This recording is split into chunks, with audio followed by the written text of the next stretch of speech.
We're not paying because this guy's a fucking podcast. But I ain't saying nothing. And we don't pay podcasts. Podcast? I'm a podcast. Yeah. What's a podcast? A podcast? What's a podcast? Oh, there's a fourth character, Griffin. This is a disaster. Ben, take that one. Take that line. I don't know. What's a podcast? You can't call me a podcast. I can't. No. I'll give you podcast. I don't. Oh. Wow. I guess this Hold is on. not a movie with like. Should we all just clap for Yeah. ourselves? That Yeah. was really good. So good. Yeah. It was a little scene lit. What, David? What? No, I'm thinking about Mean Streets. I'm thinking about how I guess, yeah, it's not. I mean, it has some of the inner dialogue is very iconic, but the dialogue is iconic just because it's that. It's all them going like they're just all yelling at each other. There's a lot of iconic dialogue. I mean, IMDb, of course, points out repeated line, "What's the matter with you?" What's the matter with you? I just like brackets. Repeated Ew. line. That's not even what it's like. What's the matter with you? Honorable men go with honorable. Honorable podcasters go with honorable podcasters. I don't That's like pretty this good. attitude of I picked the wrong thing. This was fun. This was a little act Attitude? out. I'm just looking at the It's fun Mean because Streets they lines. repeat the word over and over again. You know what the Queen said? If I had balls, I'd be king. I don't remember that. This is our first Scorsese session, and I Yes. gotta tell you, Yes. Disaster. no, Off the rails. Perfect. watching this movie. It's Yes. been a minute. I am Yes. feeling so comforted. Bit of a Ben movie. It's that not we're just doing that it's this? a Ben movie, but it's reminding me of growing up in northern New Jersey Well, hey. and the characters that I used to know. And I'm thrilled to Ben, dive back in. Are you telling me Mean Streets is autobiographical to your life? Not at all. I just like that this movie. I was watching some of the special features on the Criterion disc, and there was like a promotional featurette that is. Let me see what the name of it is. It's called Martin Scorsese : Back on the Block. And it almost feels like a National Geographic documentary. They're like, New York City, city of dreams, where some of the wealthiest live. But it also has little neighborhoods. And one of those little neighborhoods is called Little Italy. And would you believe it? A filmmaker came from there named Martin Scorsese. And now he's back on the block. And it's like Scorsese explaining what his childhood was to create a frame of reference for the movie. You know that like I hear you. the marketing of this film was like, this guy came from a place you can't even imagine. These people that he grew up with, you'd never seen them in movies before. That was the vibe, right? Yeah. It's just funny because like there's lots of neighborhoods in New York that were very, very, very Italian. And some of them were little. Well, only one of them gets to be a little Italy. It's rude. Yeah. I remember my parents saying Little Italy once, and I was like, what do you mean Little Italy? And they're like, it's this neighborhood that's kind of informally called Little Italy. And I was like, why? And they're like, because the Italians live there. It's so weird. I was like, aren't they? You put it that way, it sounds patronizing. Absolutely. I was like, what do you mean? They're forced to live there? Right. And they're like, no, but it's where the Italian restaurants are. I'm like, I've been to Italian restaurants in other parts of New York City. But this was a little neighborhood.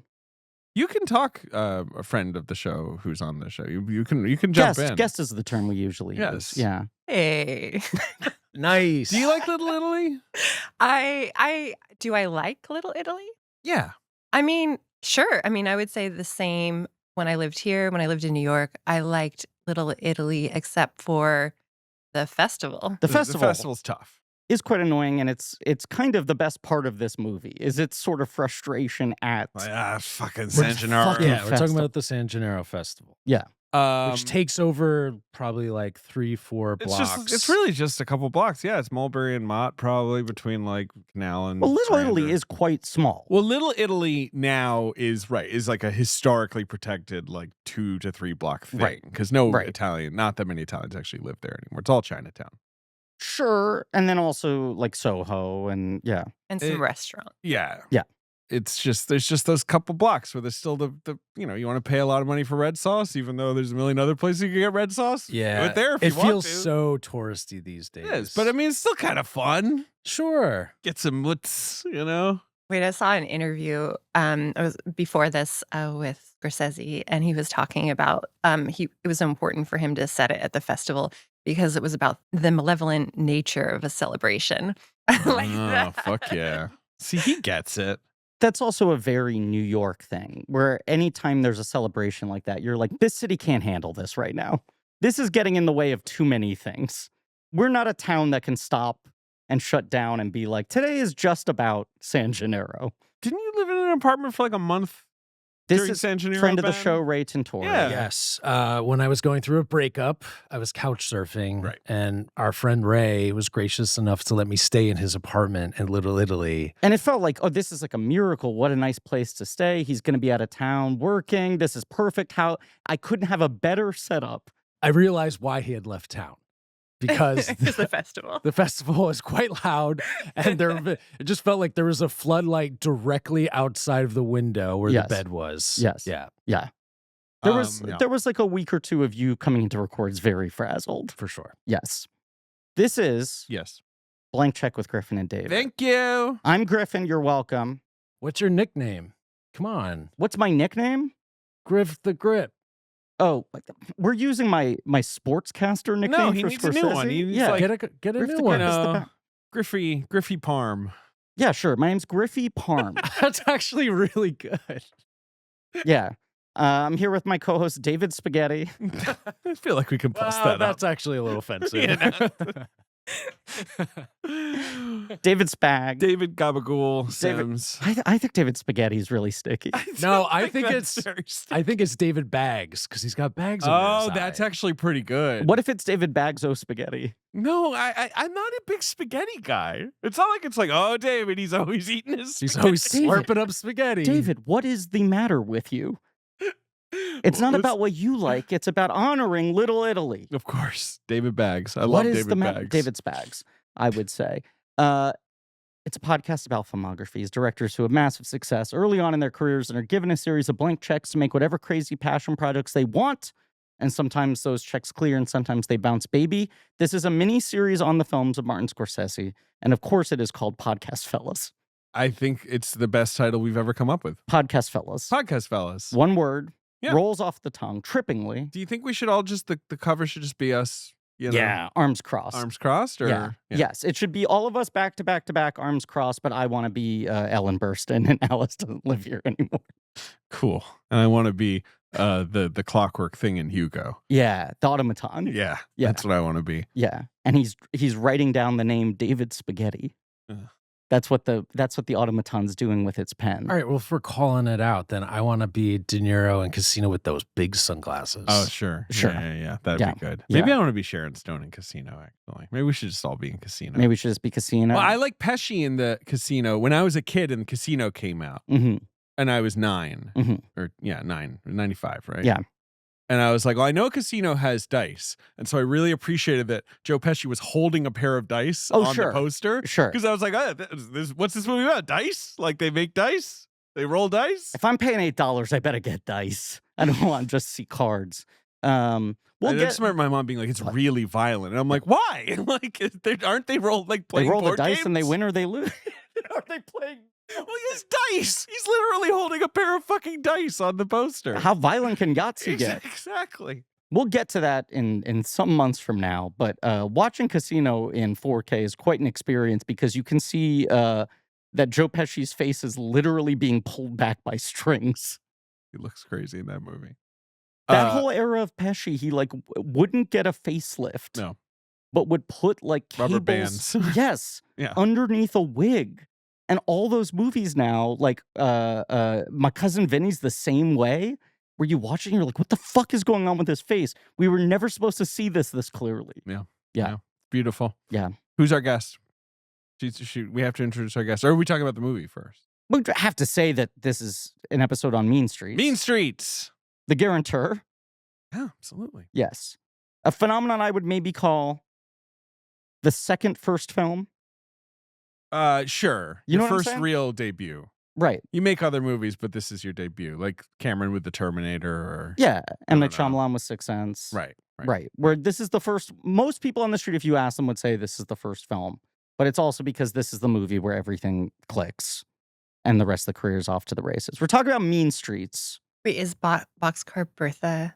Doesn't count. I I mean, of course it counts. Boxcar It totally Bertha- counts. Yeah. But like, this is kind of also his debut. You know what I mean? I mean, I think Who's That Knocking is like very him. It Yes. is. And- That kind of is the spanner in the wrench. Yeah, I mean, some of spanner in the those- argument. Yeah, the like party scenes and stuff. I would make an argument even more than being the debut of like Scorsese Mhm. style. It is. I mean, especially with the movement and the music, which we'll get into. But like, I actually, this is more of a wild take. I'm excited to But hear this. I think this is the debut of DeNiro, Yes. as we know Oh, it. yes. That's Because the big thing. He made a lot of movies He'd been in before. stuff, but Yeah. not he- in any significant way. And I think it's almost accidental. Like, Yes. because, like, he was maybe going to play Charlie or Mhm. like wanted to. And then the only thing left was playing this role. And it wasn't what he was going towards before. Before that, he was like, in the De Palma movies. Right. And, Which he's are this so guy. experimental. And Yeah. yeah. But he's also kind of like a cipher. He's always this like weird creep. Yeah. And then all of a sudden he comes and he's this like crazy Italian American. And It's that's also- who he is. It's not what he becomes known for. This performance is kind of unique in his career. It undeniably is like what makes him stick. Yeah, did he ever play like this kind of wild card? Because it's like the Untouchables or whatever, where he's over the top. That's different. It's different. He's gone big before and he's played like charismatic before. But I do think the wild card thing is kind of unique. And it's like off of this, Coppola casts him in Godfather Part 2, which is more what we think of. Yeah, that's It's the focused, still, taciturn. Right, yeah. Right. There's a scariness, but it's quiet. What's he It's like? coiled. I've never seen The Gang Who Couldn't Shoot Straight. Okay. what's he like in that? I was hoping you'd bring that up Okay. because I feel like 'Cause I'm that's one a- of 30 people who have seen this. It's like a movie. couple years before. Let's say our guest today is Miriam Bale, maybe breaking the record for longest time in between back. appearances. But incredibly excited we could get you on this because I feel like you have a lot of early Scorsese context, takes. Sure. This is one of your My guys. right? You're not supposed to say that here. No, One of we my say that guys. here. We say that proudly of here. course. Yeah.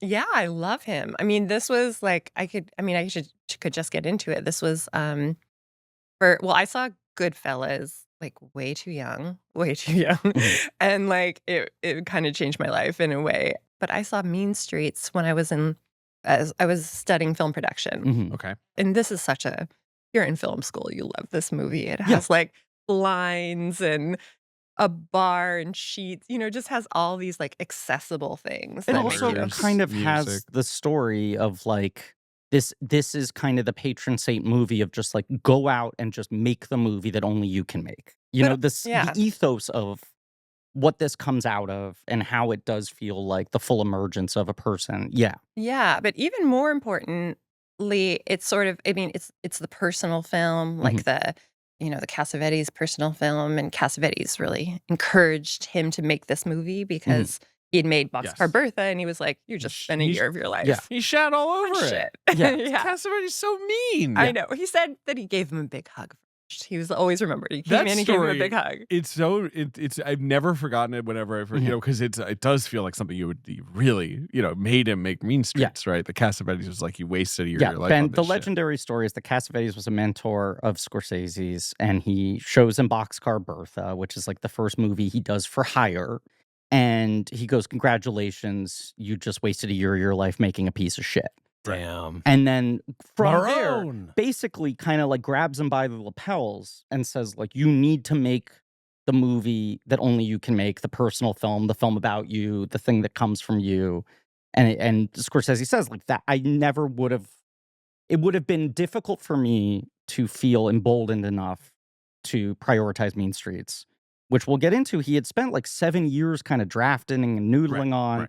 Had Cassavetes not said that to him. Yeah. Anyway, sorry. But it is, do you think Scorsese's going to say, like, come on, Vinegar Syndrome's going to put out a really nice edition of Boxcar Bertha. This'll be in 50 interesting years, later. right? Yeah. People will watch it and be like, oh, there's stuff here. It's not nothing. Come Yeah. on, John, give me a break. I think John said there's stuff here. It's like the actors are good, Yeah, but right. it's a piece of shit. It also feels like Cassavetes, like, that's what he was like as a director with actors. Like, he was a very keen psychological manipulator of knowing what's the thing I need to say to a person to get what I need out of them.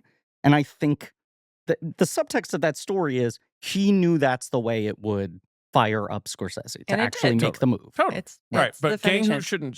who couldn't shoot straight, the 1971 James Gold film. Yeah. Oh wait, I was gonna say about this film. Can I Oh, finish please. Scenes that? in Okay, film then I'll go school. back. Yeah, Okay. yeah. Oh, yeah, right. We were Yeah. in No, you're no, right, it's you're okay. I right. can go all the way. All the way back. All the way. So yeah, I saw this in film school and I loved it. And I was in a sound class, Dan Olmsted, the greatest sound mixer. So I wrote a paper on this and was really interested in like the music and like and how so much of the movement was cut to music. And I was like so into that. And unfortunately, or fortunately, no, I think unfortunately, it led me down a path of writing about movies. Sure. It And- cursed you Terrible, forever. terrible news. Yeah, and Yeah. I kept going. And then also, I would say that this film is like a personal film, like we were saying about Cassavetes, but it's also a genre film. It's like, and the combination of that is why this is like, yeah, the film's like this is the urtext for these kind of things. It's like, and that was the next step for me, as you guys might know, as I was here before, just listing off films from the 40s. Hell yeah. This is Great I'm gonna episode. go back to that. Yeah. This is like he was really inspired by these like, these especially these Warner Brothers crime films of the 30s. Mhm. And He loves the Cagney movies, right? Like Roaring Twenties. yeah, right. yeah, for But sure. what if you take the plot mechanics out of it? Right. What if it's also a hangout movie? Yeah, no, and then so for me, the next step for me for Scorsese is like I think he is as important as like a film scholar as he is a filmmaker. Yeah, Like I yes. think like and a film preservationist. Like I think that so soon after this, I watched like the personal journey through American film The with best. Scorsese. Mhm. Yeah, and then it was just like my life was changed. Like Yeah. I was, and so that's my origin story. But No, when I said it's the first film, it's not that I because I like Who's That Knocking on My Door a lot, and I think Boxcar Bertha is interesting, but it's more that thing of like, right, he makes kind of a traditional first film that is like a small, personal, focused thing, and then he makes an impersonal genre exercise. And then this is the movie where he's like, I figured out the entire thing. I have figured out how I can use genre to make my personal statements. Here's the style. Here's one of my key collaborators. Something in it's fascinating to have this be the like, Keitel DeNiro two-hander movie. It's not like those two guys don't coexist in the same movie ever again, but it does feel like there's a bit of a baton pass here. He always says like the three actors I had this kind of like primal connection with in my career were Keitel, DeNiro, and DiCaprio.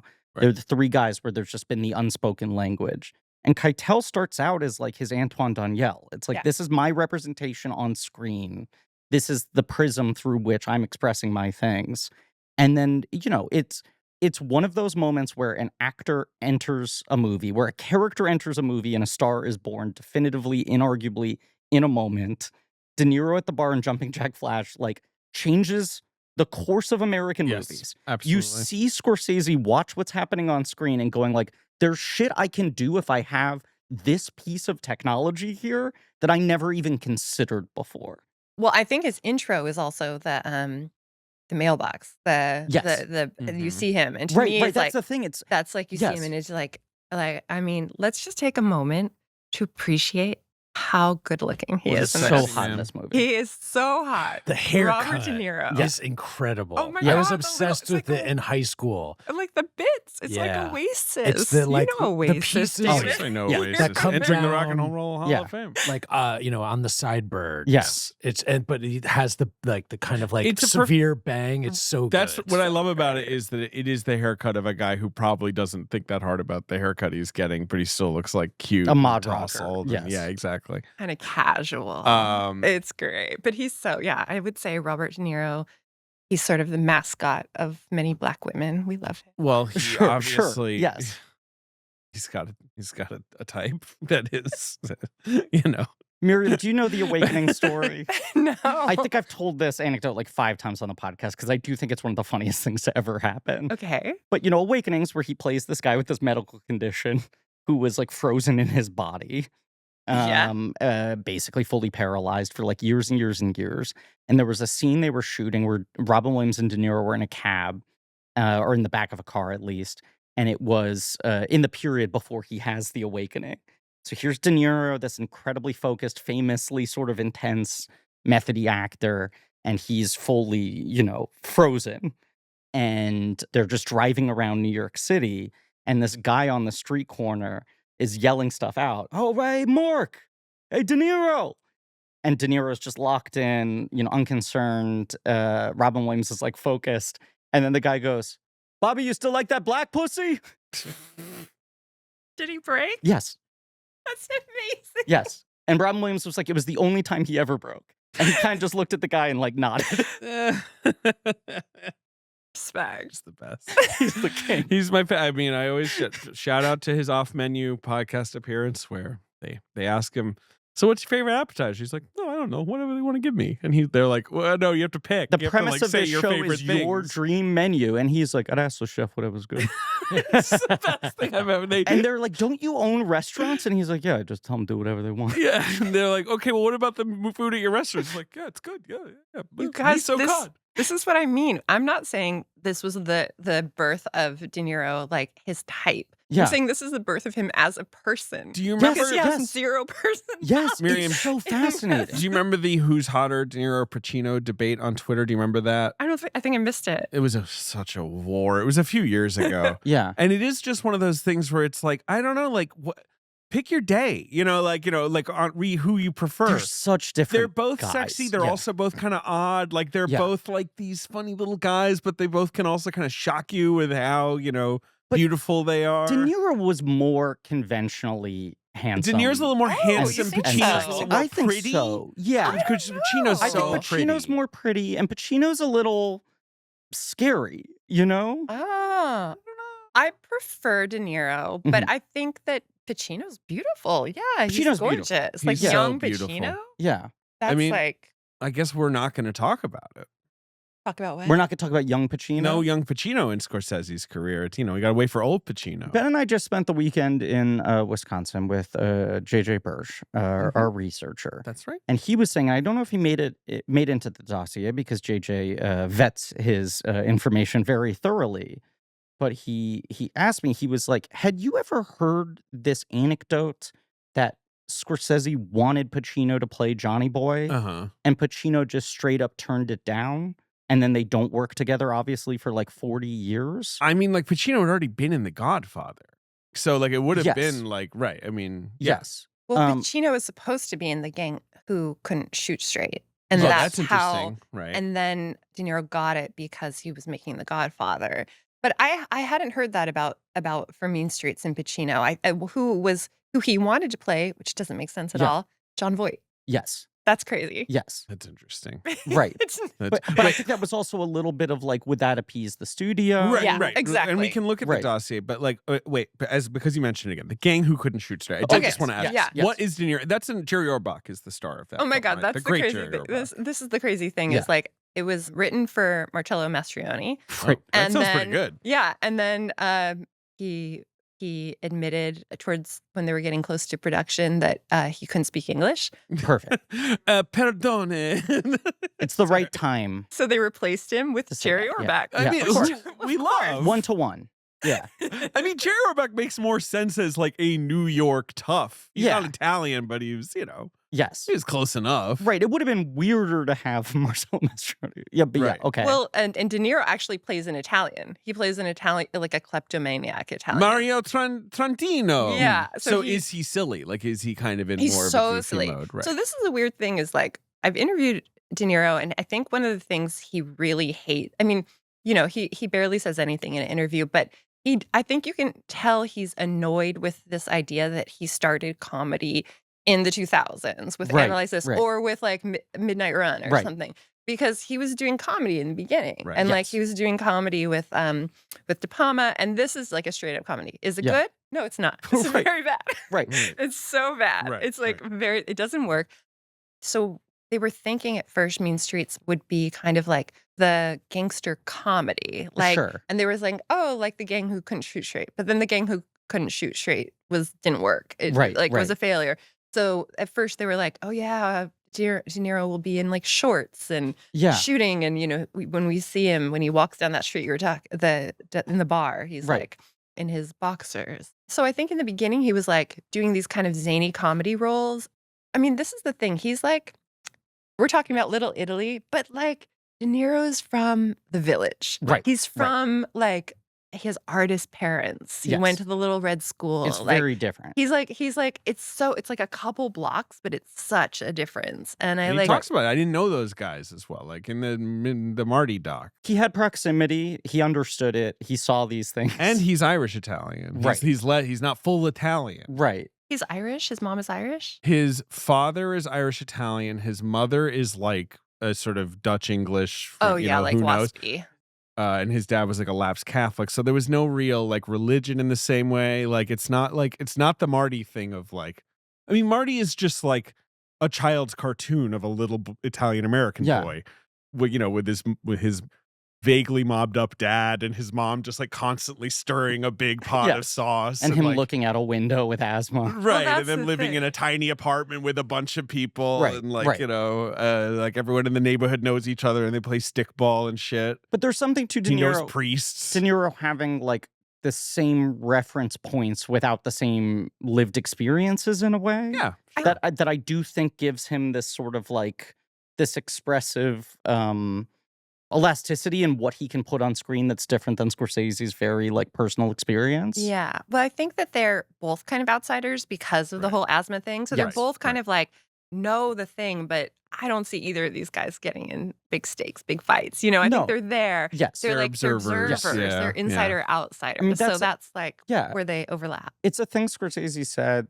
that, well, I'm making the movie about my experiences and being this age and growing up with these people and all of this. And then he said, I think years later when he rewatched the movie, he's like, this is actually about like my dad and my uncle. Well, Charlie, that's his dad. Right. He's like, this isn't my lived experience. I said it in the present day. I Right. gave it the milieu of the songs I grew up on and the outfits Yeah. and the language, but actually in terms of the characters. right. He didn't have this crisis of like, am I too close to this criminal life and all that, Right. like in the same way. Right. He Yeah. was like, he was the little am I Marty going to be a kid. priest or a director? It wasn't. He was Right. too little to get Yeah. in trouble. But it is this thing that is a little lost to time. I think you're right, Miriam, which is like those early De Palma movies, because what De Niro and De Palma go on to do separately are so different and loom so large. People forget that those early movies are like closer to like Matt Johnson films, that they're like weird sort of exercises. They're almost like multimedia projects. And they're really kind of using De Niro as like, if not a purely comedic figure, it's like this is a guy who's just like boundless energy, pushing boundaries. I said bound fucking twice. And then Good. and then, like Mean Streets is harnessing that into a dramatic context. And then Godfather Part 2 like just sets the mold for how he's seen forever. A little bit. I feel like he was like a phenom. There was obviously Panic at Needle Park happened pretty early. And even when people were like, our audience is ready for this guy as a leading man, there was a type he had established in the way he could sort of hold the center and the focus and this nervy, sort of unconventional protagonist that was very different than what De Niro was doing up until this point. I have a question. What do you think his like natural accent is? Because I don't think That's a really good I question. don't think he has one. I mean, I think he has a voice, Yeah. and I think like you He's the hear voice. it in He those. talks like He this. has, right. yeah, he Right. talks like this, and he has like Yeah. he's kind of gravelly, and you Yeah. hear it in the things, and it's like great. But I think that he obviously, from his Italian American family, he heard some of this in his neighborhood. Mhm. But I think it's kind of a role. I think he's sort Yeah. of like what you hear about Peter Sellers, like Mhm. just kind of a blank. Right. And then like he would just reflect something, Yeah. but he was right. If there was no real guy that you could find. It's Yeah. interesting. I mean, he is famously one of the worst interview subjects alive. Yes. Right? Essentially always, although once in a while you'll see like someone he knows essentially get a little more out of him. Yeah. I mean, and don't ask him about our president Donald Trump, who I support, but De Niro seems what to does have he a do? couple- He applauds him. He hands him Yeah, medals. he has a couple nitpicks. pats him on the about it. My back. favorite thing about De Niro is just, and it's maybe It's so about any of these crazy. guys. To be clear, I don't support Donald Trump. But like, just like when you're like, "Oh, he's such an amazing actor. He's got such a long legacy. He's like, oh, I watch MSNBC all day. I think Trump sucks. You know, like they're just so like regular boomer dad Yes. about politics. And also, every time he gets up and is like, I'm presenting the Breakout Artist Award to Harris Dickinson, fuck Donald Trump. He does it with an energy as like, maybe this takes him down. yeah, right. You're like, I think it might be time to say it. Trump, no good. Yeah. He's so crazy about it, but then maybe It's so he's the cute. only one who's not crazy about That's it. right. You know? I Like, he's think so- Bobby's right. Yeah. It absolutely is. I was going to say that I have heard people who have worked with De Niro Mhm. in interviews been like, he's very protective of his process. Totally. That unlike Peter Sellers, where there was this kind of like, there is no me. I am just weirdly like a conduit for these things. I can't talk about this shit. That De Niro, there like is a very specific process, but it's entirely internalized. And that part of it for him is that he feels like it needs to be private. Yeah. So that even the people who are right up next to him are like, there's something going on. It's not just that he's like a savant. It's not just that he's like a cipher. There's intentionality and there's like work and there's effort. But he really doesn't want to talk about what he's pulling from. But I wouldn't be able to go up to him and be like, would I be able to talk to him about the Mets or something? Like, would I've never like That's my feel. like, can I get him Yeah. just chatting? I think You know, like just from like the brief time that I tried to interview him, Mhm. he's communicating, but it's not in words. It's Right, all in right, body language, right. which is really hard to transcribe. Yeah. But he's communicating really well. I just think he's sort of somewhat nonverbal. And so you got Yeah, this right. kind of like nonverbal guy who meets motor mouth Marty. That's also what's so interesting about him Yeah. being a motor mouth in this.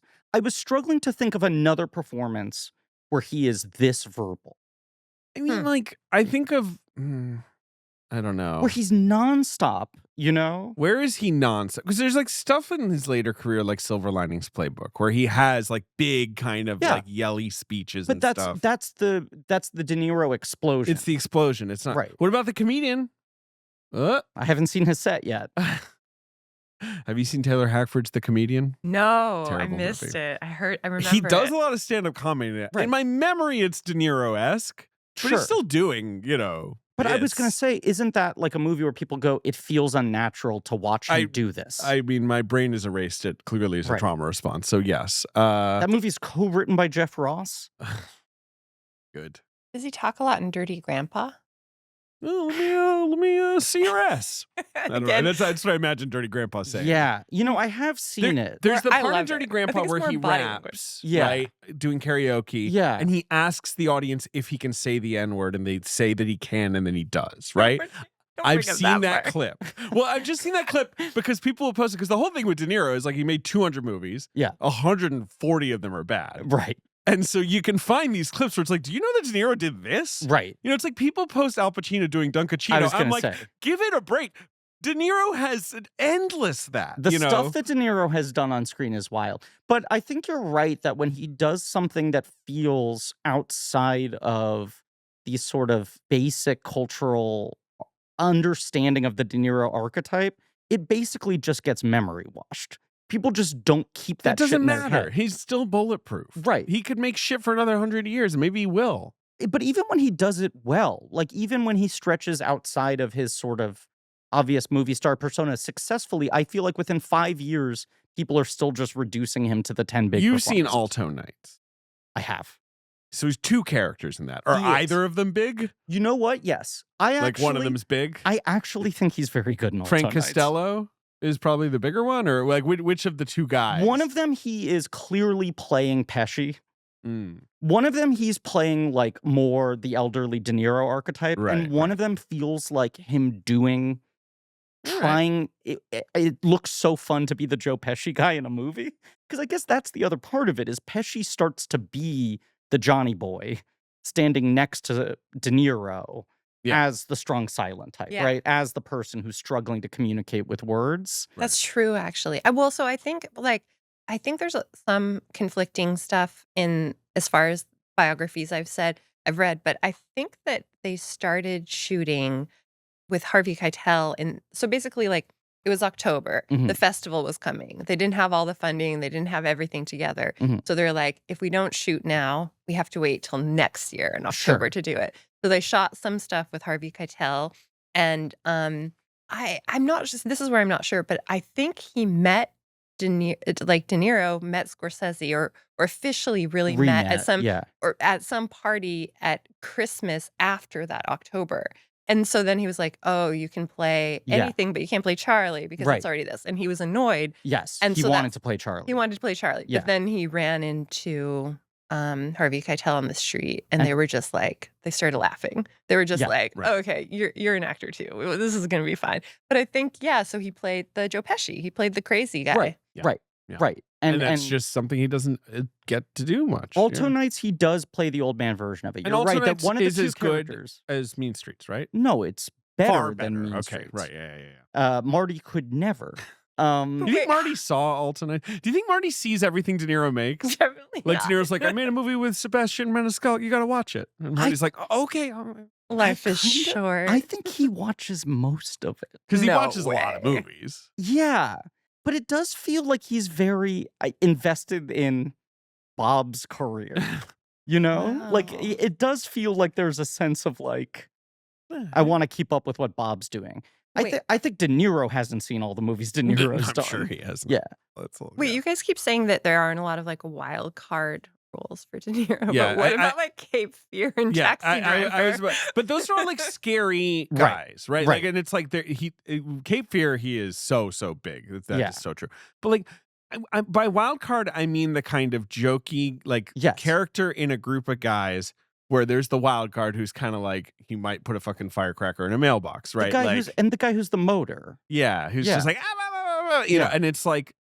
So often, yes, there's stuff like Cape Fear, but like, so, I mean, like Brazil, he's so funny and weird. Yes. But that movie is not a Those reality-based also movie. feel like when he's doing kind of character actory Right. stuff. Even Cape Fear, where he's like a lead, but he's obviously not the protagonist of the story. But like in the 80s, in the 70s, it's the Godfather 2 stuff. So it's Right. like 1900 and last, right? Like all that. In the 80s, it's the Raging Bull stuff. So I feel like it's like, Transformation.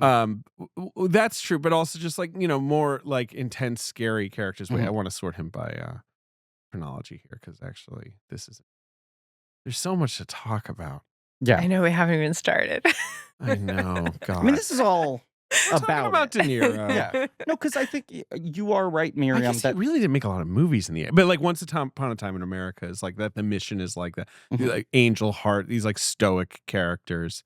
And then like in the 90s, I've never seen Jackknife. Have you ever seen Jackknife? I've never seen Jackknife. That is a classic. I would pull that off the shelf at Blockbuster or at the Mhm. video store all the time, being like, what is this movie? Yeah. Vietnam vet movie. And it's just the poster is just a painting of De Niro with a beard and a Boston Red Sox hat. He does have a Red Sox hat. But you know, the 90s of like Goodfellas, let's put Cape Fear aside, but like Mhm. Goodfellas, Bronx Tale, you know, Casino, Heat, Sleepers, like these movies, Ronin, where he's just like the impassive guy. Yeah. Then he also did do like Jackie Brown and This Boy's Life and Frankenstein. He did a lot of weird shit too. Jackie so he's Brown, the he's best. so funny in, but Jackie So Brown, funny. the whole thing is So how funny. withdrawn. he I is. know he's Yeah. he's hysterical. And then he break. Oh yeah, that's another kind of wild card. But I mean, it's a silent until he the breaks. sex scene in that movie makes me laugh Oh, so please, hard. thank you. It was in. You read my mind. This is his sexiest era. Heat and Jackie Brown for me. I think this is. I mean, I've thought The this 90s era is before I for was you the middle-aged. sexiest. Yeah. What about Midnight Run? I always Midnight will go Run to bat is for where him. I think he's so hot in He's Midnight so Run. hot. in that Midnight movie. Run is one of his best performances, but I wouldn't say Yes. his hottest. I feel like there's something about that a little bit later. Yeah, just that 90s, like that there's yeah. Layers, You like Okay. sad scuzz. mustache De Niro, I like love it. Copland. Yeah. Yeah, I think that it's just I mean, I just think it's objectively his hottest. I mean, some might say this is Mean Streets. I don't know. Yeah. I guess Wag the Dog is almost him doing something He's similar Fucking great in Wag the to Dog. this. Yeah, I Right? love that performance. Like it's He rocks. You know what? De he's the Niro's best. not so bad. We I think like De Niro's that a good guy. actor. Yeah. That's our official stance on Blank Check. I think what is Miriam is what you're saying, that like Coppola was mentor to all these guys, right? He watches Mean Streets and is like, fuck, that's my young Right. Corleone. And that's not an obvious move. It was kind of genius to see him and go like, if this guy stops talking, but that energy is still there, it's going to be really captivating to watch. And that's a performance where he doesn't talk that much, and all the talking he does is in Italian. And he Yeah. wins an Oscar He's so good. basically for physical presence. and for how much he's able to communicate just in his body silently. Yeah. Before the gang who couldn't shoot straight, he went to Sicily. To So learn Italian. to to practice yeah, Italian. yeah, But the right. character is from Calabria. So I Right. think was he gaming for this? Like was he I Maybe. don't know. Yeah. I think they're gonna do a prequel. I'm gonna be Brando.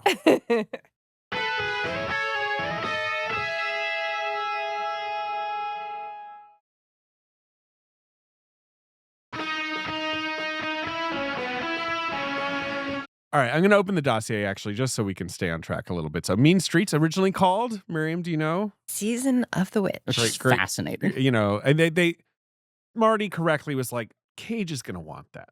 I assume Nicholas Coppola was what, like Oh, 5 sure. years old? Yes, yes. He was like, we'll save that for Nick Cage. Yes. Is it a reference to the Donovan song? Or I did think that it's not reference come to the out song yet? and to the festival, right? And all Yeah. that, you know, it's Oh, like the sure. kind of like, you know, you're playing with the devil. Yeah, yeah. I mean, the way the club is like all red and it's like the underworld, or, you know, like Mean Streets is better. Mean Streets is a great title. I don't I think Mean agree. Streets can really be beat as a title. This is his long gestating passion project. He works on it with his college classmate Marty Martin. Sorry, who I just want I want is to interrupting me.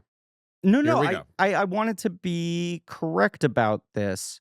The movie they're watching with Vincent Price. Yes. Is that the Witchfinder General? I mean, that's a classic Vincent Price movie, but yeah. Okay. I don't No, it's I don't think it would be. No, it it's, looks like a um, dumber Vincent Price movie. it's a Roger Corman movie. Yeah. Right. Okay. It's which is it? Witchfinder called? General is the Vincent Price movie that's like really intense, and like Yes. his performance in it is so magnificent. It's not trashy. Right. But there is the Season of the Witch movie. Well, that is a Romero movie that has Right. 2 titles. No, it's not. Okay. Okay. It's not a reference to anything. Okay. So, Martic Martin. So Martic Martin worked on what? On Who's That Knocking at My Door? On New York, on Raging Bull. NYU Buddy. You know, like Yes. the early Scorsese collaborator. Yes. Am I saying it right? This is our first episode. Martin Scorsese? How do I say it? Scorsese. Scorsese. Wait. Miriam, I feel like you. I feel like it's Scorsese. Scorsese. I feel like I've heard him say Scorsese, and like He's one of those guys who's kind of like, oh, it's fine. Call You me know up, what's whatever. funny? I saw an old comedian talking like on the David Letterman show, and he was like Coppola, and he was like Coppola. He's like he doesn't know how to pronounce his name. This was in like the early 80s, That's and he's actually also- right. It's the It's classic actually thing of these Coppola. Americans don't know how to Yes. pronounce their. I mean, his name is a transcription error. Yeah. The family was Scorsese or what? Scorsese with double Z's Okay. in Sicily, which means Scottish or something, Uh-huh. like, you know, in Italian. And then it was changed when they, you know, moved. Yeah. Because someone wrote it down wrong or whatever. So I it's, feel you know, like the effort to correct the last 15 years has been towards Scorsese Scorsese. versus Scorsese. right. Yeah, Yeah. It used to, Right. everyone used to say Scorsese, and that's wrong, Yeah. I think. I Yeah. think so. Ben? I've just been saying that the whole time. You're wrong, All right. I think. Scorsese. Okay, so. Do you feel okay? How do you feel familiar enough to say Marty? Can we just Marty. can we give ourselves permission to call him Marty? Of course. Marty, yeah. You've worked with him. I called him Marty. I have been in his office and screening room. But Sure. He wasn't there. yeah. But I watched Killers of the Flower Moon in his office. I'm sure I'll bring it up a million more I times. was going to say that's where you saw the Super Mario Galaxy movie. So Mardik and him sat down. They work out the structure of this movie. They work out the characters. They work out the incidents. I guess Who's That Knocking at My Door? This was originally refers meant to to it be a a continuation. A continuation. of that. Anton Doinel style. I'm following this guy, Charlie, will be my analog across stages Right. in Yeah. life. And when this movie came out, he said he was going to make a third film of him settling down and having a family that was, Fucking Bed and Board or whatever. Like the third. but oh, also no. like Italian American. Like I Right, want to right, right. represent my family life that I've put into this documentary through this fictional character. That's interesting. Yeah. Yeah, I think it was written but never made. It And sounds kind of boring. Well, But kind of in a fun way. I don't think I read it, but so he started this Mean Streets Season of the Witch in like did you say the date, like mid 60s, right? It's like Yeah. 65 is where he Yeah. puts it, basically maybe 66. Like, and obviously it's inspired by his life a little bit, but as you guys already said, like he wasn't in a gang. Mhm. They didn't really get in fights. They hung out in bars and picked up girls or whatever, but like they didn't even smoke pot. He said, like, really, like, you know, Yeah. we were not He's like got asthma, for God's he's sake. got asthma. Yeah. didn't really do the hard stuff. No. Years later, Not Martin yet. Scorsese would, Not yes, yet. identify his nose He and the would. possibilities. My lungs aren't connected. Well, they are, but I mean, It's a less direct route. Yeah. Marty has been working, to be clear, was working on Mean Streets for a long time before like The Godfather Yes. was ever thought of. Right. Because when this movie comes out, I think it draws comparisons to The Godfather because Yes. like press is probably a little like Italian Italian, American gangster. yeah, Yeah. right, you know. That's an epic film. Obviously, this is the opposite. The priest who has the young man test his hand against the flame of a candle, that comes from like a retreat he went on with, you know, other boys, Mhm. you know, so that's a memory that's real. As you said, Miriam, right? Did you one of you two said like it's really his father, he realized. Yeah. Is the Yeah, yeah. story. Right. Film screenplay initially was much harder on the religious aspects. To make a story of a modern saint in his own society, but the society happens to be gangsters. But also more reflective of our friend Marty's personal experience, which was like, do I go into the parish or do I make movies? You know, So guilty. really being pulled between the two as equal forces rather than in this where it just feels like it's kind of a thing hanging over his head, but not the active tug. Yeah, so I think like some of the difference, so I think some of the religious stuff changed, and then also he developed the Teresa character a little more. And then I think a big influence on developing the screenplay was Sandy Weintraub Mhm. was his girlfriend at the time, Right. and her dad was a studio exec, and she's in the film, I think playing Heather Weintraub. Hmm. So she said, "You got to put some more of your funny stories in there." You know, like I think he had his like The thing. He's like, humor. put in the Mook story, put in the Right. firecracker story, put in this kind of stuff. So I think, yeah. What do you guys think? I mean, maybe we're not ready for that, but what do you think of the women in this film? Look, it is, and he talks about it. It's why he went straight to Alice Doesn't Live Here Anymore after this, because even from this film, people were saying, this guy doesn't really know how to put women on screen. Right. Like this Yeah. early on, he felt the need to combat that. Yeah. It definitely feels like it's interesting. I think Amy Robinson's really fucking good in this movie. Totally. Yeah. I also think it's interesting that in the way we're talking about this being positioned as an autobiographical film, but him acknowledging I didn't actually really live, walk the walk and talk the talk of these characters. I watched these guys. That her and her epilepsy does feel Oh, okay. She's Amy Robinson's Teresa, Is- Yes. who was DeNiro's cousin. in the right, film. Okay. Yeah. right, and Charlie's love interest. Yeah. And she was friends with, I think she worked with De Palma. So she Mhm. knew like Margot Yeah, she Kidder, worked on Jennifer Sisters Saul. and stuff. Yeah. Yeah. But her epilepsy feels a little bit like an analog for Scorsese's asthma to me. Maybe, yeah. This, I mean, this look, feeling of here is someone in and of this community who's looking to get just a little bit out. and the- is treated a little like it's not a community that knows how to like empathetically deal with someone Correct. who has a condition. But like, you can't be tough. You can't be in this action because you're too delicate. And everyone being right, yeah. read the women. I also just think it's like it is fairly reflective of what I imagine these men like how they perceived women. Maybe. I mean, it's not like, who's that knocking? Straight up sexist, just garbage. Like Yes. someone named Girl, like just real bad. I would say, I mean, I think Marty is pretty down on Who's That Knocking, Yeah. right? Like he's like, it's kind of sucks. Like, I mean, in a nice way, but he's sort of like, it's kind of a mess. I agree. Who's That Knocking is so juvenile. Like not in like the humor way or anything. It's just like, it's just all these It's an like juvenile undeveloped ideas mind. bouncing Yeah, around yeah. in his head. But yeah, I mean, like, look, Anna Paquin will be silently sitting for every episode. I already made that clear, right? Yes. Of course, she's sitting right there, Anna Paquin. She won't speak at No, any point during she's a guest on every episode. these. And we don't want to hear you complaining about how don't have rarely we women. ask her questions. Yeah. Right. So, okay. Scorsese. That's what's interesting to me, though, is I think he relates a lot to the Teresa character, but he's obviously not building the movie around her, and she's kind Yeah. of treated almost like a secret in the film. Totally. Yeah, he's ashamed of her Right. or ashamed of the relationship. But the movie hides her in a way that's similar to the way that Charlie treats her, yes. which is a thing you get into with Scorsese. It is the same with the Anna Paquin thing. It literally will be a running discussion for like decades of his career of if he is sidelining women, when is that an oversight or failing of his, and when is it a very pointed statement? Yeah. I think like yeah, it's something like people will say that about like PTA, and I don't agree with it there, but with Scorsese it's hard, it's not his strength. I mean, he's gotten No, into it no. like he's obviously like more recently Killers of the Flower Moon, interesting.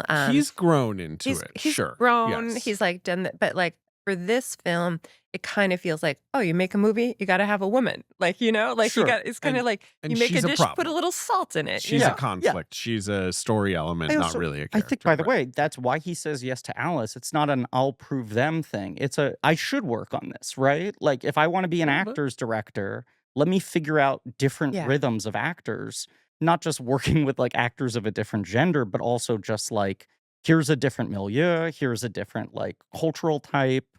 I need to have that range. At this point, he's making films where the women represent what women were when he was growing up, which was these men are obsessed and driven by sex, but also kind of need to compartmentalize it. Yeah, I don't know. It's not as interested as the bromance, if you will. But I want to talk about the other woman, who was probably what first drew me to this film. Mhm. In that there's that opening scene where, or it's very early on, where Charlie Keitel is like watching the woman who's a stripper, Jeannie Bell, playing Diane, I think. Is it Mhm. Diane? And yeah, Diane. And it's so beautiful, and you've got these like really beautiful close-ups that are kind of abstracted. And I love this woman. She's so beautiful. I looked her up. She is a fitness influencer. She was Currently? yes, Wow. on Instagram. She was the world's oldest competitive jump rope skipper. Good Wow. for her. Yeah, she was at the time she was a Playboy model. But she's just gorgeous, and she goes by Annie Judas now. And you can Okay. find her on Instagram. But yeah, I think I love her. I love her presence in this. But so there's that scene where he's like, "Well, she's really good looking. Yeah. But she's black." She's the most beautiful thing I've ever Yeah. seen. Right. No, But but he's like, "But she's black." You Right. can like obviously doesn't make a difference, and that's Scorsese's. I'm pretty yes, sure that's his because they he's alternate. interchangeably cutting between Keitel doing voiceover and him doing voiceover. Yeah, this really personal thing. So he's saying that. So I'm gonna say this is my other wild take is Mhm. like this is a film about race. Like Yeah. like there's that with It's like. in there. But then he stands her up. What is it? Moulignon? Moulignon. Do you Yeah, know? it's Is a that s- it? Moulignon? It's It's another. a slur. Yeah, it's a it's a- slur. And then he's like, and then there's someone who's kissing an N word and like. Moulignon means eggplant. Like that's Right, that's right, the right. it's from the Sicilian. I mean, it's a nasty thing. to Like call it's a someone, nasty thing to obviously. say. I know. Yes. And so maybe I should have said the M word. I don't know. But like I feel like that's part of the religious thing. The changing of this Yes. Italian American family. Talking about Francis of Assisi, but like what is his real sense of empathy? Because Right. there's these like dueling ethnic groups. I think that's a key theme in this. I think it's also going back to the Little Italy talk. What confounded me about Little Italy as a child, but what I didn't understand is like this is this idea of almost fighting against the melting pot of not just America but New York specifically. Yeah. Where that's the great promise, but then also it's like, but these 5 blocks, it's just us. Yeah. It's just us, Right. and we're going to maintain tradition and evolve tradition to figure out what the Italian American experience is versus the Italian experience, but also Italian gets first billing over American. And so there's that feeling of like, we got to keep everyone at a distance because we can't lose what we are. And even if it's not driven by like racial animosity, I think there's that protectiveness.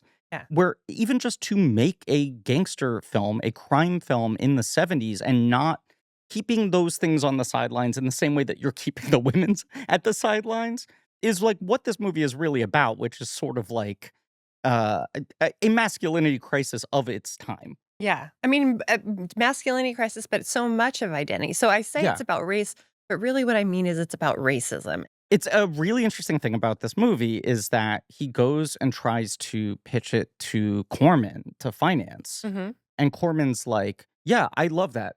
Can you make it a blaxploitation movie? Oh, yeah. Can you take the same script and like cast it with black actors? Because that is in vogue right now. that there had been enough successful blaxploitation films that he was like, that's sellable. The Italian-American version of this movie doesn't really have a precedent, especially before Godfather came out. But even post-Godfather, it's like, well, that's Tony. That's sort of the class of the old mafioso kind of thing. He says, like, I said I'd consider it because you always have to say you'd consider anything. But I don't know that I really would have known how to make that movie. And it goes against the exercise of what's driving him to make this in the first place, which is what we're saying, like, what's the most personal thing I can make? What's the thing I understand the most? And the blind spots of this movie are, I think, a self-conscious awareness of what he doesn't understand, if that makes sense. Yeah. Like he was one of his teachers at NYU, or maybe it was just called Washington Square University or something then, but like had said, make what you know. But he said there was no one else like him in his classes. Like there's no one else that was from this, like, From lower the middle class. neighborhood. I know. And like, again, a few blocks away. Right. Yes. It was a whole different world. Yeah. And NYU was not what we think of it as, now at all. No, he also said, like, he'd be going and, like, studying, like, English literature and then meeting his childhood friends at clubs that are like the clubs you see in this movie. Right. Yeah. Like, they were two completely disconnected worlds, even though they were 5 blocks away from each other. Yeah, he said that, like, DeNiro says when he brings the Weintraub girls, he's like, they're from the village. Right. Like there's this other world. Yeah. So he brings Mean Streets to AFI. They are just starting their feature program. And he says the outline he'd written was ridiculous. There was no female character basically at all. It had no characters. It had basic elements. Gets turned down there. He takes it to Joe Brenner, who's a sex film distributor, who's the guy who distributed Who's That Knocking? Mm-hmm. And he said, no, probably because it's just not, sexy enough. Mm-hmm. One of the old professors at NYU told him, hey, no one wants to see films about Italian Americans anyway, so forget about it.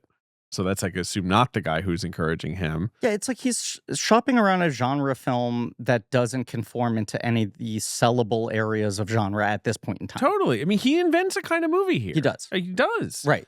So instead he works obviously on Woodstock, editing Woodstock, which is, a formative Scorsese thing. Mm-hmm. And he enters Roger Corman's orbit. We talked about all that last week, I'm sure. So, Boxcar Bertha. Jay Cox, who was working at the New York Times. Mm-hmm. Cox spelled like the cool way. Multiple penises. Right. Mm-hmm. He's the one who shows John Cassavetes Who's That Knocking at My Door. And Cassavetes responds to it and says, like, what's the film you're dying to make? And he's like, I have this thing, but it needs a rewrite. And Cassavetes says, well, rewrite it then. Right. Like, what are you waiting for? Cox obviously is a guy who works with Scorsese a bunch, over the years. But that's also very indicative about why Scorsese or why Cassavetes said like, you've wasted a year of your life making a piece of shit, because he knows the thing he wants to make. Right, totally. So Sandy Weintraub, obviously, he's dating at the time. She's the one who says, right, put in the funny stuff, take out the religious stuff. Mm-hmm. So he puts in the pool hall, he puts in the mook scene and the firecrackers and all that stuff. It ends up in Corman's hands. Corman is basically like, I've just made The Cool Breeze, which is like, it was sort of like a blaxploitation asphalt jungle. Mm-hmm. And so he's the one who's like, yeah, could we make this a blaxploitation movie, essentially, like an all black cast? And Scorsese's like, I don't think so. Mm-hmm. Corman does still eventually agree to distribute the film, but then Warner Brothers ends up distributing it. So I guess like Corman backs out when it becomes more of a real thing. And Scorsese But there's a pulls, tribute to Corman in there. a lot of Corman crew. I mean, this is one of those movies where when you get into it, it's like the money appeared and then disappeared like 6 times. It kept coming together and falling apart, but it would happen in quick enough rotations that the movie never fully collapsed. Jay Cox was married to Verna Bloom, right? Who I remember best as being Dean Wormser's wife in Animal House. Sure. My version of the way you're describing Goodfellas, Miriam, a movie I watched way too many times before I was 10, because my father basically treated it as the Bible. Yeah. But she was the one who I think helped locate the money that freed him from being dependent on Corman. It costs about $150,000, I think.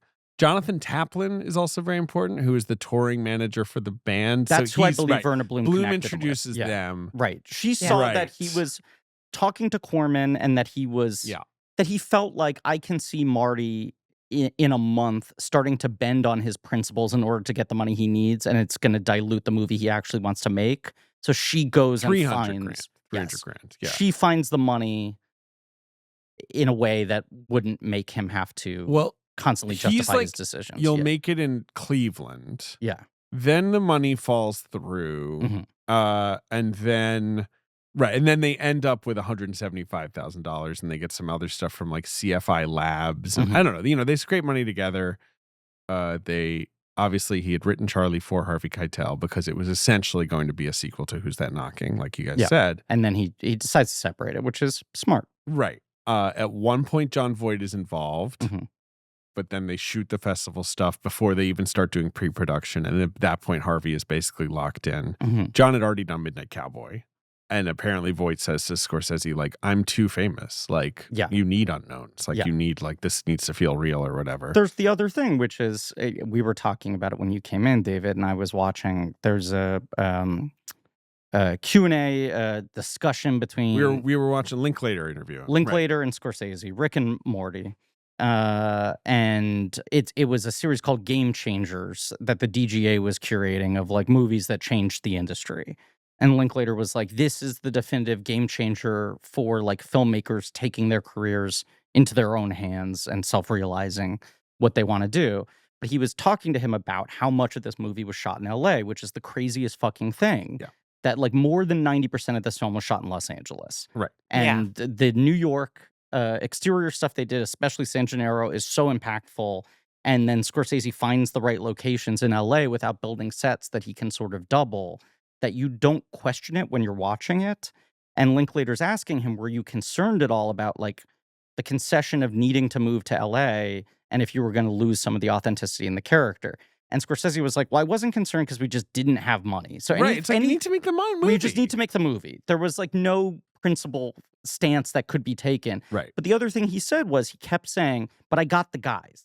I knew So I that's the cast whole the right thing. people. DeNiro Those and guys, Keitel are it's not an act. they're New York guys. David Right. Proval, they find him at this John Voight workshop, Yeah. as with Richard Romanos, but they're both Brooklyn, like, Right. they're New York guys. These guys have a Amy shared Robinson's language. from New York. If Like, I put them in the same room, even if that room's in LA instead of New York, they're going to talk like they're in New York. That's what the audience will connect to. they did 10 days of rehearsals in New York. They shot all the interiors in Los Angeles, a fair amount of the exteriors, Yeah. including the big crash at the end too. Then they did some hallways and the beach in New York. And the weirdest, we were talking about this before we recorded, when DeNiro's shooting the gun on the roof is New York because you can see the Empire State Building, but the window is Los Angeles. Yes. And so, like, there's no establishing shots, right? There's Right. no, like, they didn't have time for that. They shot the whole movie in about 27 days. This movie has so much accidental language like that, where there's something that you don't even clock the first time about the fact that it's not giving you those establishing shots, that you're just in the places without a feeling of being eased into them. That is just a result of them not having the time to Yeah. shoot establishing shots in New York, but it becomes its own language. And then the handheld stuff is just like, we didn't have time for fucking tracking shots. Yeah. We didn't have money for the equipment to do anything more complicated. And you need longer shots. You need scenes playing out in longer takes. And you need the camera being able to just move really quickly from one focus to the other because that's the only way we're getting our pages done. And the DP on this movie, remind me his name. So the DP on this movie's name is Kent L. Wakeford. It was Yeah. his first movie. He was like a commercial director. Done documentaries and stuff. I right. think like with the handheld, Altman famously saw it at, or I don't know how famously, but saw it at New York Film Festival and said that if he would have done tracking shots instead of the handheld. And Scorsese was just like, well, if we had, we'd still be shooting it now. Right. Right. The other thing Wakefield said was like there was Wakeford. that there was no intentional strategy, but then even when they started watching dailies, it was like, oh, this feels anxious. Yeah. This is a camera language that we've landed on just out of necessity, but it actually is reflecting the energy we want. So then they lean into it. And everything is like that, where it's like, we're doing it this way because we don't have any other options. And then they look at it and they're like, this is a miracle. This actually is better than we could have planned. I don't know how he feels about it now, but I think immediately afterwards he kind of thought Scorsese thought it was like a little sloppy, Mhm. you Right, know? right. But like what I love about it is how like handmade it is. And for me, this is gonna be my wildest take of all, but to me, I prefer this to The Godfather. To me, they're very similarly They're about such like different movies. Yeah. it's like this is the termite Godfather. You Yeah, know? it's this the- is like yeah. Right. The Godfather's like the porterhouse and this is a burger or whatever. You know, like I mean they're so different. I've Like I love never- them together. I've never loved The Godfather while also never Oh. denying I its fucking- power. I Like love I The have no Godfather. complaints about it, but it's just not. It's pretty. Wow, we're gonna It's get not killed. my movie. No, it's fine. Slash I mean, movies. yeah, Yeah. it's not your. That was a big movie for Teen David. I cannot. Deny. Yeah. I love The Godfather. Godfather's great. But I love this. This is way more my vibe. It's also like that roughness you're talking about is like what people are still chasing today. Like the Yep. Safdies' careers are built on, can we figure out a way to get back to that feeling? Wait, I was wondering which Safdie's movie is Mean Streets? Is it Daddy Longlegs? Yeah, it's Daddy Longlegs. Yeah. Yeah. Yeah. Right. Because that's Um, the personal one. That's yeah. the. Yeah, it's the personal one, Right. and like it's like something like Heaven Knows What is so about like drugs and like addiction and Yeah. stuff. Like that's more fucking New York, or whatever. I don't know. And that they all weirdly become Heaven like. Knows What is their New York. What am I talking about? I sound like an idiot. You go ahead, Daddy Longlegs. No, Marty Suprema's their condemn. No, I was just gonna say that the other movies become kind of genre movies. Yeah. Because they start to get so into the kind of like chase structure, Right. the outrunning go, thing. go. Right. Which this has that narratively of like, when is shit gonna catch up to Johnny Boy? But the movie doesn't have the narrative engine of they're getting closer. I said this to you when I Yeah. came in. Read the Wikipedia synopsis. Yeah. It's 4 paragraphs. The final 3 paragraphs of the last 15 minutes of the movie. There's nothing else. There's Right. no plot in the movie before them The- because it's the just first- hanging out. The first paragraph is a bird's eye overview It's like, of the Charlie table lives setting in of the Little movie. Italy and he's dating the this cousin. girl and he's got Right. Johnny Boy and all that. And then he's, it's 3 he's torn paragraphs. between Yes. Catholicism and gangsterism. And then Devoted it's to 15 minutes. like, anyway, at the end, they try to fucking get some money from Johnny Boy and it all pops off. Like, that's all that happens in the movie. There's no complex structure here. Yes. Like, I mean, it's just about like the ending. That in the Yes. end they're banished, and I feel like that happens in like not to bring back the Safdies. I feel like that happens in it too. They like end up leaving. That is like Daddy Longlegs, but yeah, like yeah, not a lot happens. It's just it is kind of a hangout movie, and I think you hang out in the club with Johnny Boy and the boys. A You lot. hang out with the mob a little Yeah. bit. Yeah. Or you have and then you hang out in the church and Yeah. you hang out with Teresa in her Yeah. apartment. I was also thinking a lot while watching this of Mikey and Nikki. oh, 'Cause me it's too in the just similar- graveyard. Right. It's like, here's the one who's a little bit more of a straight arrow. Yeah, and they're here's like, the why, fuck why up. can't you fucking stop it? Right. Like, And as much as that's like a one crazy night movie that has hangout elements, that movie's also a funereal march. That movie has the narrative engine of, this is going somewhere bad. And yeah. Mean Streets, even though everyone's kind of saying like, you gotta get Johnny Boy under control, it doesn't feel like it's pushing you towards some obvious Well, outcome. Mikey and Nikki also, you're kind of like, they've been doing this dance for so long. They're Yes. older. Right. This has become untenable. Like, Yeah. Mean Streets is a little, right. They're young and it's just kind of this like, you got to pick your friends moment of like, are you really going to stick with this guy? Like, Right. can you be a grown up? That's the thing. It doesn't feel like, well, obviously this movie is going to end with either Johnny Boy getting killed or killing everyone else. You're like, there's a scenario in which this guy just stops hanging out with Johnny Boy and that's the end of the movie. Is It's Johnny just- Boy fun? Do we want to hang out with Johnny Boy? He's really fun to watch. Hell I yeah. used Fun to watch. Hell yeah. When I was a younger man, I used to just love the chaos of Yes. this character. Like, is it? I mean, this movie's sort of about when you start to get a little bit, like, hey, could we actually just hang out without you doing something insane, like one time, right? Getting a little bored of it. One of my best friends in high school was very much a Johnny Boy. A Johnny Boy. And I was very much the Charlie to his side. I would gravitate to those types and there was- because they're fun yeah. and exciting. There was something about the like adjacency to danger. Sure. Even if I never was the But you're person not- getting into he's danger, the and if anything, dangerous I felt one, like I was sure. the one sort of trying to moderate him. But there was something, I don't know, as a very neurotic, anxious person about watching someone right next to you cross the lines constantly, Yeah. or just like push things to the extreme. Yeah, But I see it now, and he's just so sad and clearly suffering. Johnny totally. Boy? Yeah. Yeah. Is he? Wow. Because I think he's suffering because he is stuck. He is I stuck. am. He He's has stuck in no, his like, path. position. Yeah. He can't The get mob the doesn't job, want him. right? Yeah. Right. with Charlie's uncle. Right. Charlie keeps denying him. Because he's too chaotic. The mom doesn't want that. Like, they don't want those guys. Right. Yeah. But he can't be honorable like his friends. Right. Sure. My take is slightly different, which is that everyone's looking at him like, is this guy fucking dumb? Doesn't he realize that he's like putting his neck out there, right? That he's not playing this, that shit's gonna catch up to him eventually. And I think for him, it's like, what's the fucking alternative? Right. What's the end game? There's not, like, none of the options available to me seem interesting, so why don't I just do what's fun to me? Like, I think it's less that he's sad and that he's trapped and more that there's something he finds freeing in the idea of, like, then I'll just, like, fucking be an instinctual hedonist in a way, you know? Like, let me do whatever is most interesting to me at any given moment. Because the long game just doesn't seem worth playing to me. The long game is a dead-end job. Right. Yes. So when they're making this movie, I just want to say, in the Lower East Side, the few days that they are, people would come up to them and see the title on the clapper and be like, the movie, nothing wrong with these streets. Call it nice streets. Yeah, these streets aren't so mean. Yeah. What's your fucking problem? They he- get into a fight with them. What is the matter think with better than me? you? He sees the title as an homage to like a Cagney movie. Mhm. You know, right? Like, you know, like to a Warner Brothers gangster movie or whatever. Wait, I think it has a different reference. It's a Raymond Chandler essay called The Simple Art of Ah. Murder. And it has the line, but down these mean streets a man must go who is not himself mean, who is neither tarnished That's nor fun. afraid.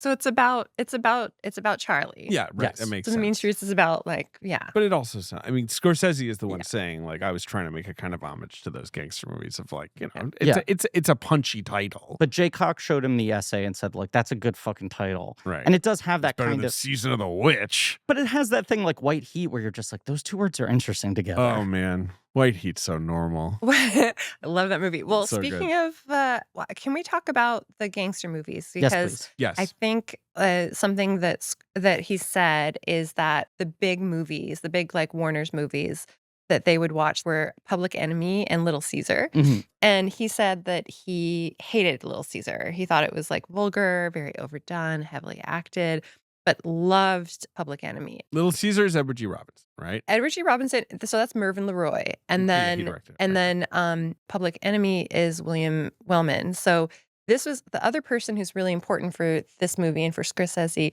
is Andrew Sarris and Great. the The Coyote auteurist. Cinema guy, the auteurist. Because when Yes. these guys were coming up, it was Andrew Sarris and these French guys were appreciating all these like movies that they grew up with. They were these like, junky movies, like Right. movies that at the time were not seen Yeah. as like They were being prestigious They're just films. reclaimed on as- TV. like crime Yes. movies, westerns. totally. Yes, They're right. they were like, and so he was figuring out the ones that he liked and the ones he didn't. And so he was going to, no offense to Mervyn LeRoy, but he was not a Mervyn LeRoy guy. He Yeah. was like a William Wellman guy.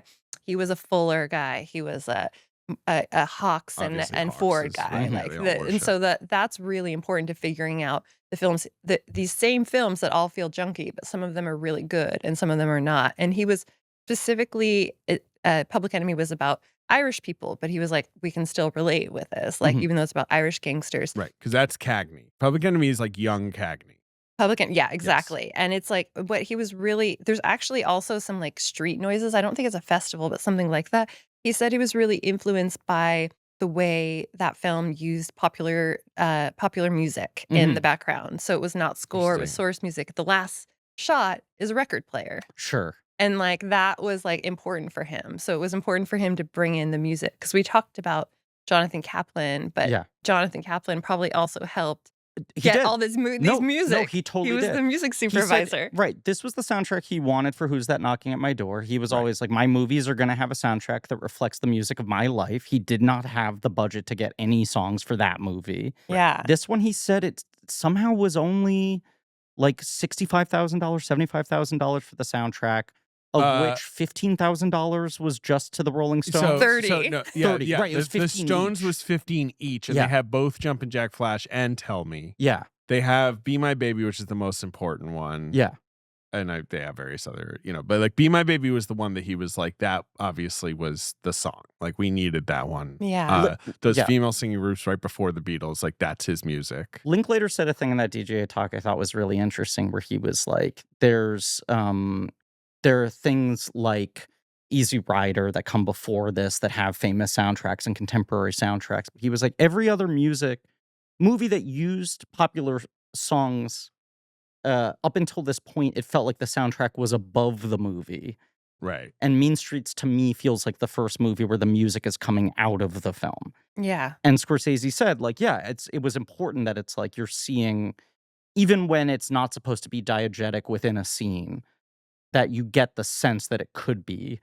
And that often enough you point at this is coming from a jukebox or whatever. It does invent this shit. It right? does. You can hear the pop in the hiss. Yes, He said yes. these were actually Right, his right, records. Right. Right. Like Yes. with Bringing Up Baby. Which and is a that sort of huge stuff. difference, right? It's Bring Up not Baby. just No, yes. not Bring Up Baby. Bringing up baby.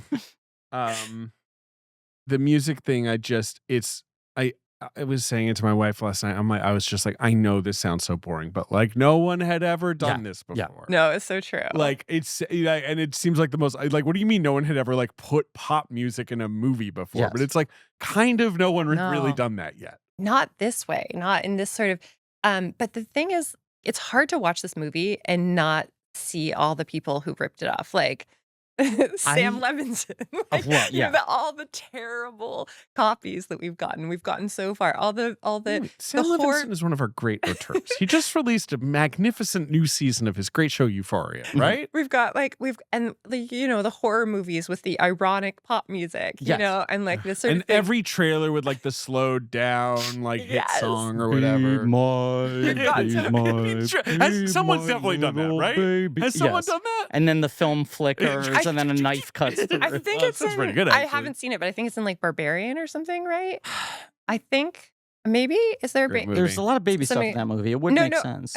Yeah, it's in Barbarian. Yeah. Oh, Yeah. okay. Yeah. Yeah. And so, but like the thing that's Makes sense. interesting is Pretty that obviously.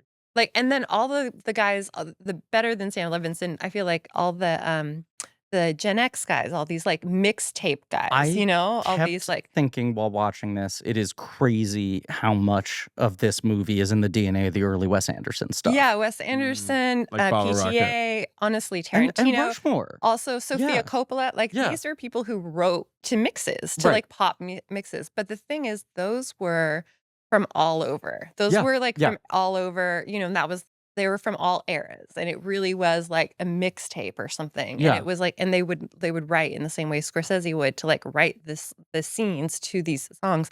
But the thing that's different about Mean Streets is it's capturing a specific era. It's like Yes. present tense. It's Yes. capturing the 60s and the early 70s. Yeah. And like those songs, Phil Spector and Mhm. those Stones have been used in these like other kind of mixtape things, but this is something we've gotten away from, which is like It's evoking capturing a a specific thing. specific era. I mean, that's what like Linklater does with Dazed and Confused. It makes sense that he talks about how much that soundtrack felt like eye-opening to him. But Scorsese won our March Madness thing. Marty. It almost came down to him and Wes Anderson. True. And there was a nerd part of me that really wanted to see that matchup happen for the final two. Sure. Because there's that article I'm obsessed with that I think Esquire magazine did in 1999 that was Who's the Next Scorsese? We've decided I know it. Scorsese is the definitive filmmaker article. of Sure. the last 50 Yeah. years, the second half of the 20th century. This was after Bottle Rocket. And they Exactly. had like a bunch it was like the Wachowskis were People were in made their this. case. They Yeah. asked like a bunch of different film scholars and Right. critics, and then they asked Scorsese, and he said Wes Anderson. He said Wes Anderson off of Bottle Rocket and Rushmore. And when I can, he, shall I tell you all the nominees because it's crazy? yes, I know, Andrew Saris nominated Kevin Smith. yes, which his essay is fascinating Sure. because he's like, I know this one sounds crazy. Right. It's basically on the strength of Chasing Amy, and if he pursues This this, yeah. Is he Kenneth Far Tarrant- from Paradise? What I is don't, he? I Yeah. don't know. Kevin Tarrant nominated David O. Russell, which is interesting because David O. Russell, I could see that at that time. But those that's first a couple more movies. obvious. This Three guy Kings is had just going come for out, that yeah. nervy comic energy. Yeah. Todd McCarthy nominated Paul Thomas Anderson, sure. Uh-huh. Tom Carson nominated Alexander Payne, sure. Although I don't really see that No. in Payne's work at all, but okay. Elvis Mitchell nominated the Wachowskis, which I think is a fun pick Yeah. by Elvis. And then Marty says Wes. And he, after Gene Siskel dies, Scorsese does the Best of the Decade episode with Ebert. Yes, that I've watched it 1,000 multiple times. times. It's so good. But he puts Bottle Rocket on his top 10 of the 90s. Of the 90s, right. He was one of the early champions, and I think versus a lot of these filmmakers who were more clearly influenced by Scorsese in the type of film they were making and the subject matter, he saw this guy is making movies about his own life and his own worldview that is more analogous to what I did, and also the way he is experimenting with form and language. And this movie it's obviously not symmetrical, but Bottle Rocket and Rushmore are a lot rougher around the edges than everything becomes from Royal Tenenbaums on. And even just the colors of the bar and the energy of the characters and their costumes. Yes. It's so much of Wes Anderson starts here weirdly. I've never seen The Horse Thief. I haven't either. That on that list. And he's like, my number one is this Tibetan movie called The Horse Thief. And I'm always I gotta watch that. Never what else did he have on that? The Puppet Master, Heat? He's got Malcolm X, Fargo, Crash, Bottle Rocket, Breaking the Waves, Bad Lieutenant, Eyes Wide Shut, Thin Red Line, Borrowed Life, and The Horse Thief. Borrowed Life is a Chinese or Taiwanese movie that I've also never seen.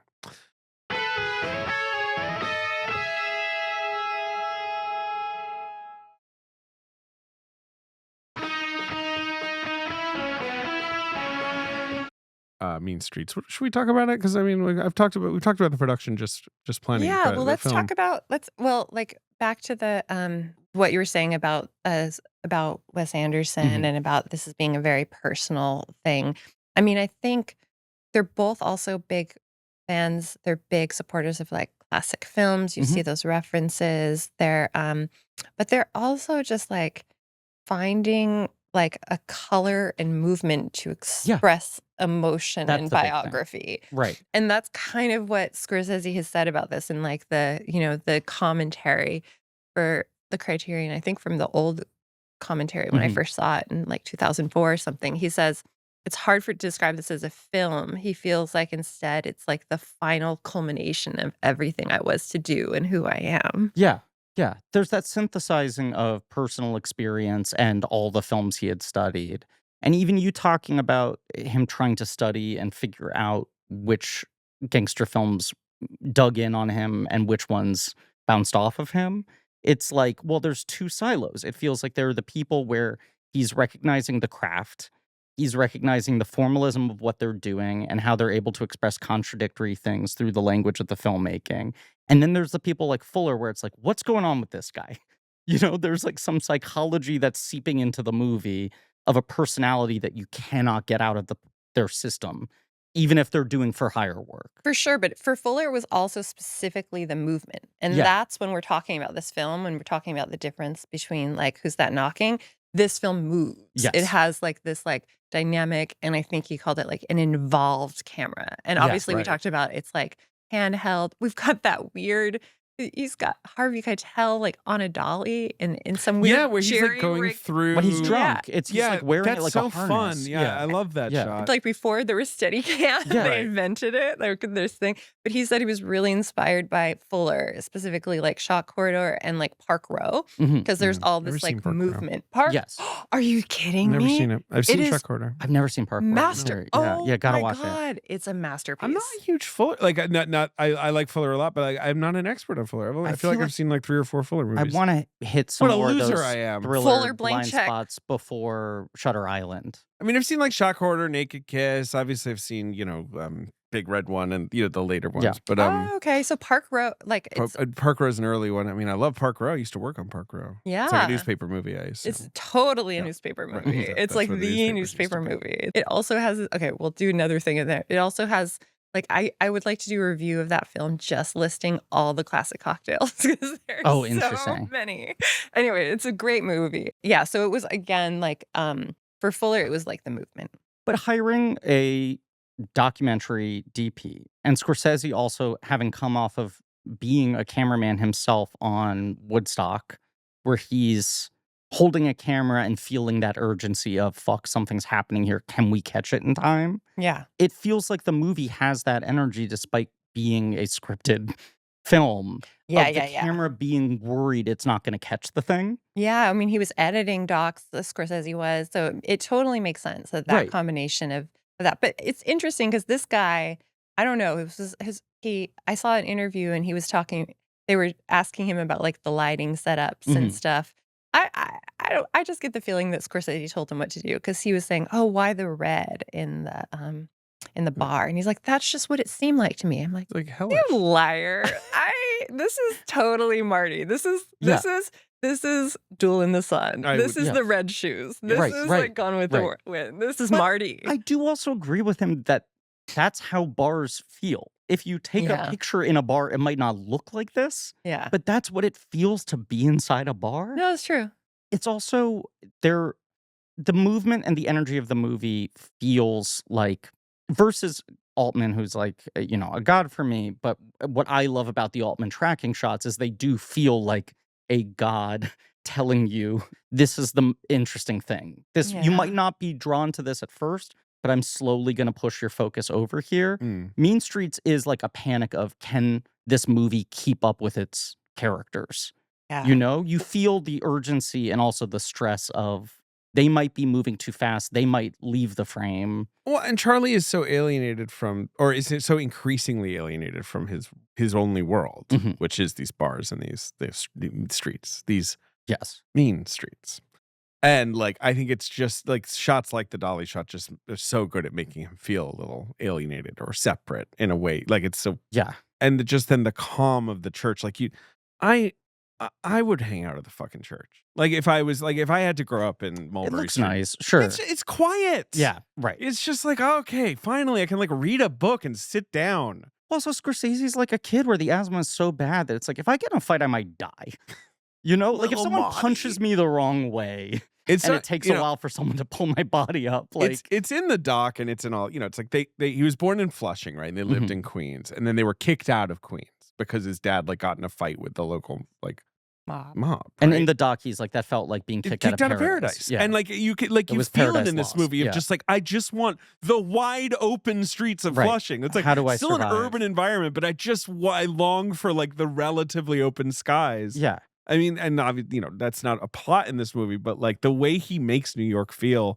in the San Gennaro like shots and all that, just like it's alive and it's cool, and I'm watching it being like, fuck it, yeah, New York, this Yeah. rocks, but like it's overwhelming. But he also, I saw him say in an interview, maybe it was in the Linklater thing as well, that like the entire social life was built around these after hours clubs Yeah. where ostensibly what was driving you was the pursuit of women. Right. But women were rarely at these places. Why would they fucking go? You were hoping that one might show up What almost do you by want to accident drink that night. Rolling Rock with degenerates? Right. Like, So what- he's like, more often you're there with degenerates and you're either recounting your victories with women in the past, which are Right. probably bullshit, right. or you're telling people your aspirations of what you want to do with women someday. Yeah. And or he you're sa- just like getting in a fight over pool. Right. Or, And he said all these people still basically live with their parents because even though they were driven by sex, it was like, if you're living on your own, that's an admission that you're living in sin, right? Yeah, It's like the only interesting. reason you would have your own apartment is so you could have sex there,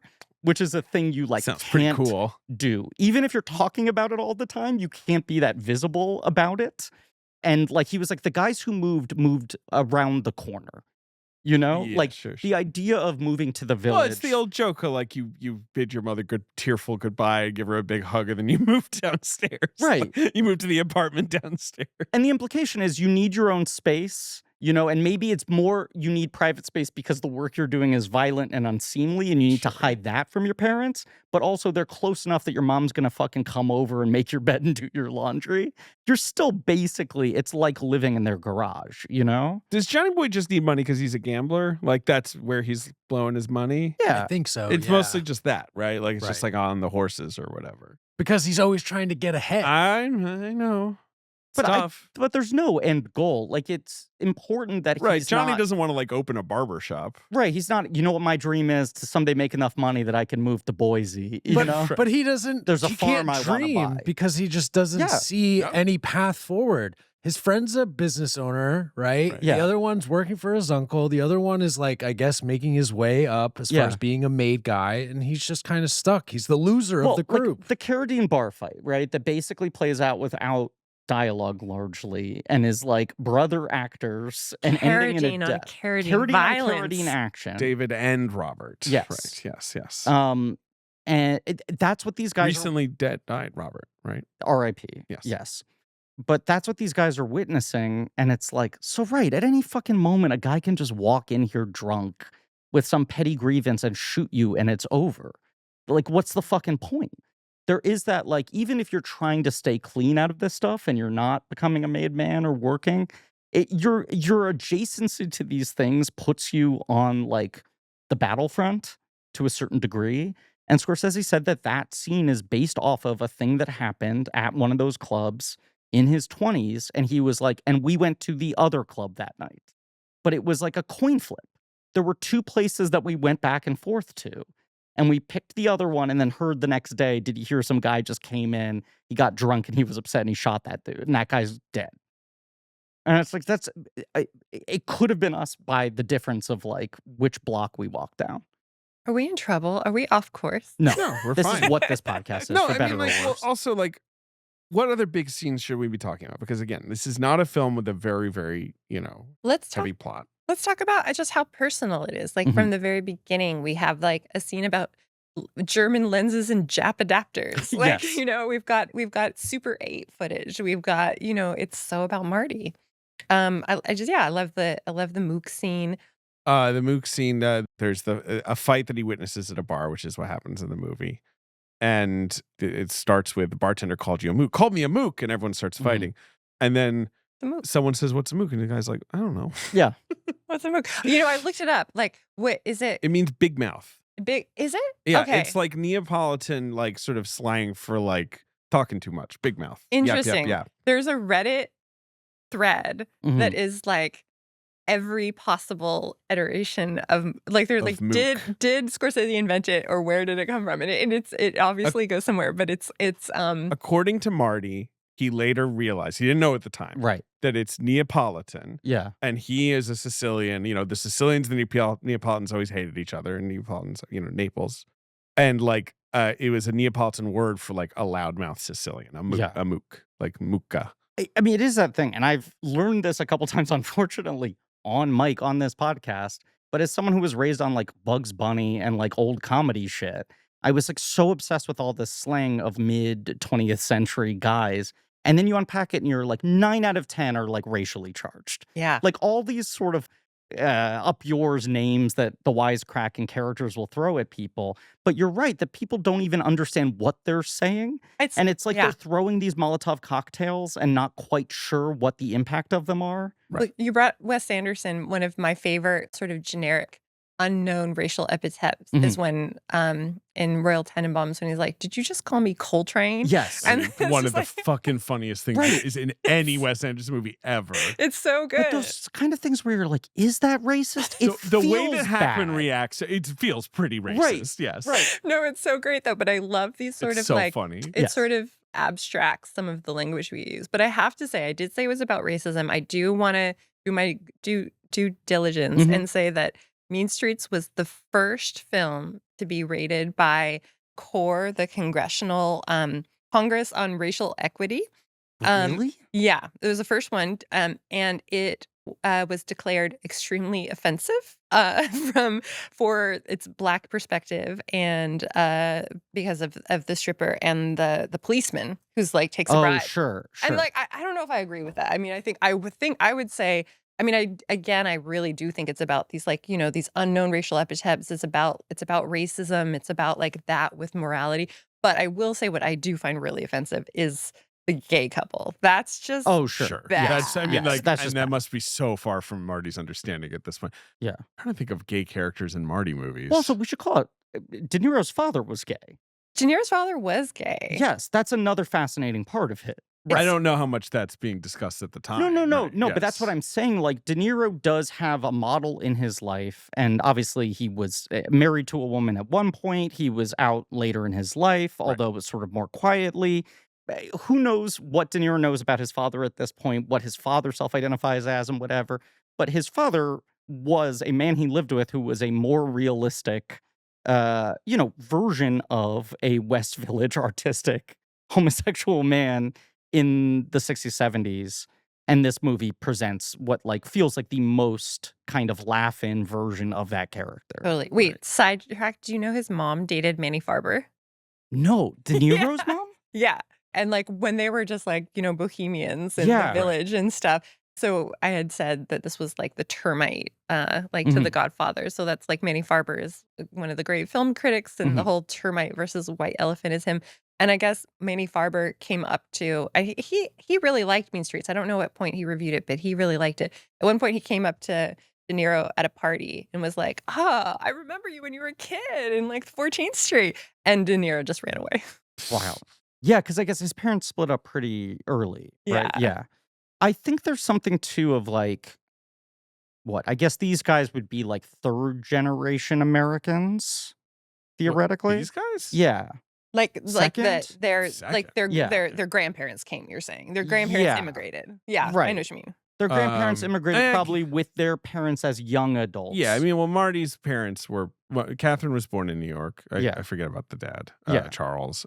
Second or third. Yeah, he was right? born in New York. Charlie. Their parents were Right. immigrants. Yeah. This Yeah. sense of this inherited tribalism that isn't even actually motivated by anger in talking about like the racial dynamics of this movie, that it feels more like they're just worried about, I don't understand what's going on outside of these 3 blocks, these clubs, Totally. the 10 people I know, you know? It feels deliberate. Yeah, it feels like really this changing, like you were saying, like Right. this time period. And even the kind of like corrupt black cop character, it feels like what is driving him is just like, I just don't even want to have to deal with you guys. I love that guy. The way he like accepts the bribery is just like, can you please just make it easy for me to disengage from this? Yeah. I want to just let this be whatever the fuck it is. So funny. He's like, yeah, I'm going to Jersey. You know what? Actually, I'm going to Philly. right. Perfect. But the way he sort of is just kind of exhausted and being like, actually more money. Yeah. I changed the ride home. That's where I think the movie is kind of knowingly about how limited their worldview is. I mean, they live in like forced blocks. Right. The way Teresa's character talks Which is about so moving fun. uptown. It's Yeah. like Yeah. she's They're like- leaving the country. Yeah, exactly. Good Like, I call. mean, yeah. Scorsese said that'd be the equivalent of a girl telling you she was moving to Ohio. You're never going to see her again. That's impossible. Right. Can we talk about Keitel a bit? Yeah, you know what? Please. I mean, I assume we're recording this one Yeah. a week before Yeah. there's that knocking because Miriam's in town. Assume we talked about Harvey a little there. Yes.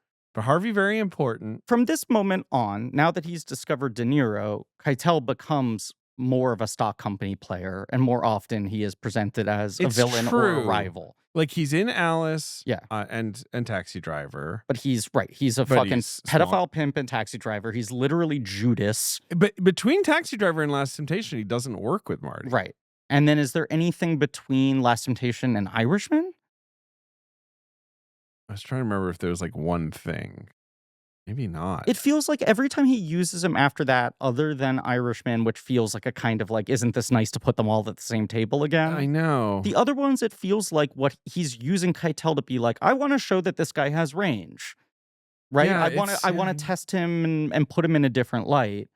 Obviously, like Scorsese was such a, he loved Bad Lieutenant or whatever. Like he would pump, praise Continue. other Yes, Harvey yes. stuff. And I think they remain very close I and wonder still do. though. I wonder if Harvey's like, fuck you. Why am I not, why do I not get to be your De Niro? Like, why does De Niro get to be your star? On my rewatch, I really had that. I'm like, what happened to her? Like, I what know. happened to Keitel after He's a great this? actor. This I is mean, what he's struck the me best. watching it, right? Yeah. Is like, it's interesting that he had this guy who was so much the stand-in for him, and then he picks this other guy who was so different from him, who becomes the driving force of his movies going Yeah. forward, or at least a majority of them.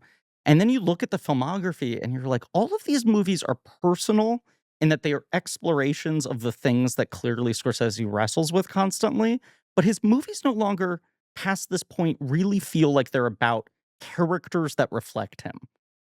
They become explorations of his worldview Yeah. and of Or his like interests. some psychological, but like, and also, right, he doesn't write as many movies. No.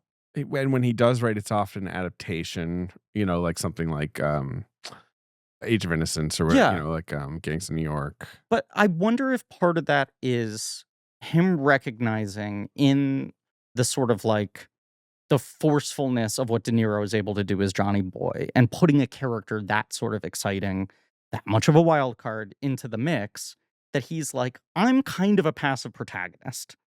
I'm a Yeah. guy who looks at the window and watches what's happening, who thinks about it, who will stand a little close to the danger, but never actually place myself, in real harm's way. And he wants to start to build movies around characters who are actively moving the plot. So then Keitel becomes sort of an odd duck, in a way that maybe his association with him was too strong at the beginning, Yeah, maybe you don't want to get locked into it, but then he gets locked into it with De Niro to some extent. which is why he then from that point on is like, Harvey, I'm going to ask you to play all sorts of wild different things. yeah. You're just an actor I'm like throwing interesting challenges at. How do you feel about Harvey, Miriam? I like him. I mean, I was really like, what happened? Like, I was thinking about he's got some great roles. I mean, he's Jewish, right? Yeah. Harvey? And so that was the whole thing. It was this like Polish Jew His playing. parents Yes. were Russian Jews. Yeah. So he was like Brighton Beach guy. So Yeah. first she was the stand-in for Marty, and then, but I was, just when we were talking, I'm like, could Harvey Keitel have been in Casino?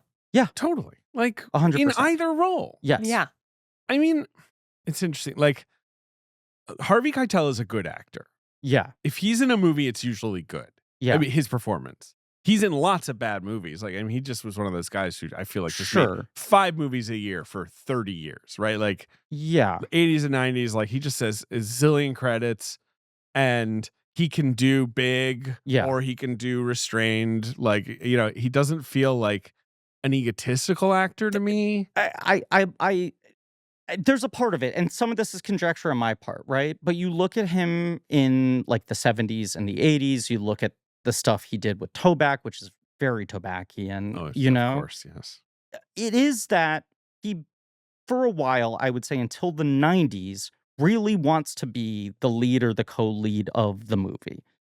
And sometimes these guys do just get into a place where they're like, I'm willing to play the dilemma. I'm willing to play the side character or the villain for Marty, but otherwise I'd rather be the guy. And that sometimes can dictate the choices, There's If a lot of weird stuff in the 80s. yes. with Keitel. Yeah.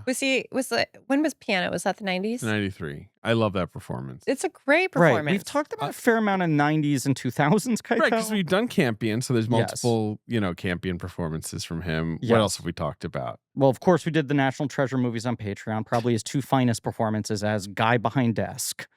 But that's the thing. It's like, what's he doing the there? Declaration of Independence. I mean, there's like, right, and which is like, that's just like Thelma and Louise, right? Like, it's like, right. he does Thelma and Louise, and then he'll just like do that Yeah. every so often ever since. Of like, do you want me to play the tired cop? Like Clockers. He's Sure. good in Clockers. Yeah. Like, and he's sort of the lead of Clockers, but he's not really. Like, Mekhi Phifer is the lead of Clockers. But Harvey's like the But face. and that's the other thing. the That's like, narrator. right. Tarantino and Spike Lee and all these other filmmakers using him almost in a mixtape way. He is right? so good in Reservoir Dogs. Yeah, he's incredible. And I've never seen it. you've never seen Reservoir Dogs? Why have you never seen Reservoir Dogs? is there an active avoidance, or have you just not gotten around to it? I don't know. Yeah. I don't know. It's just It's like 90 minutes long.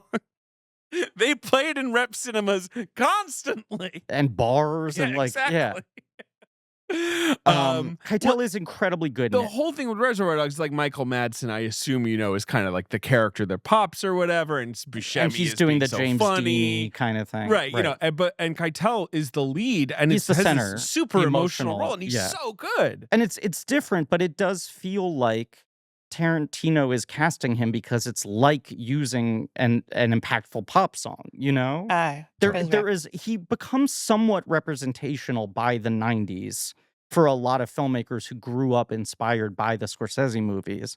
And then I think they'll rework him in interesting ways. I mean, even the way Wes Anderson uses him is very fascinating. Wait, which one? Wes Anderson is he's the so end? in- fun in Budapest. Yes. Oh, I forgot. And he's about also that. in Moonrise Kingdom as like the Also major forgot troop about leader at the that. end. They keep going up the ladder to who's the ultimate troop leader, and then you reveal like old Harvey Keitel in little khaki shorts.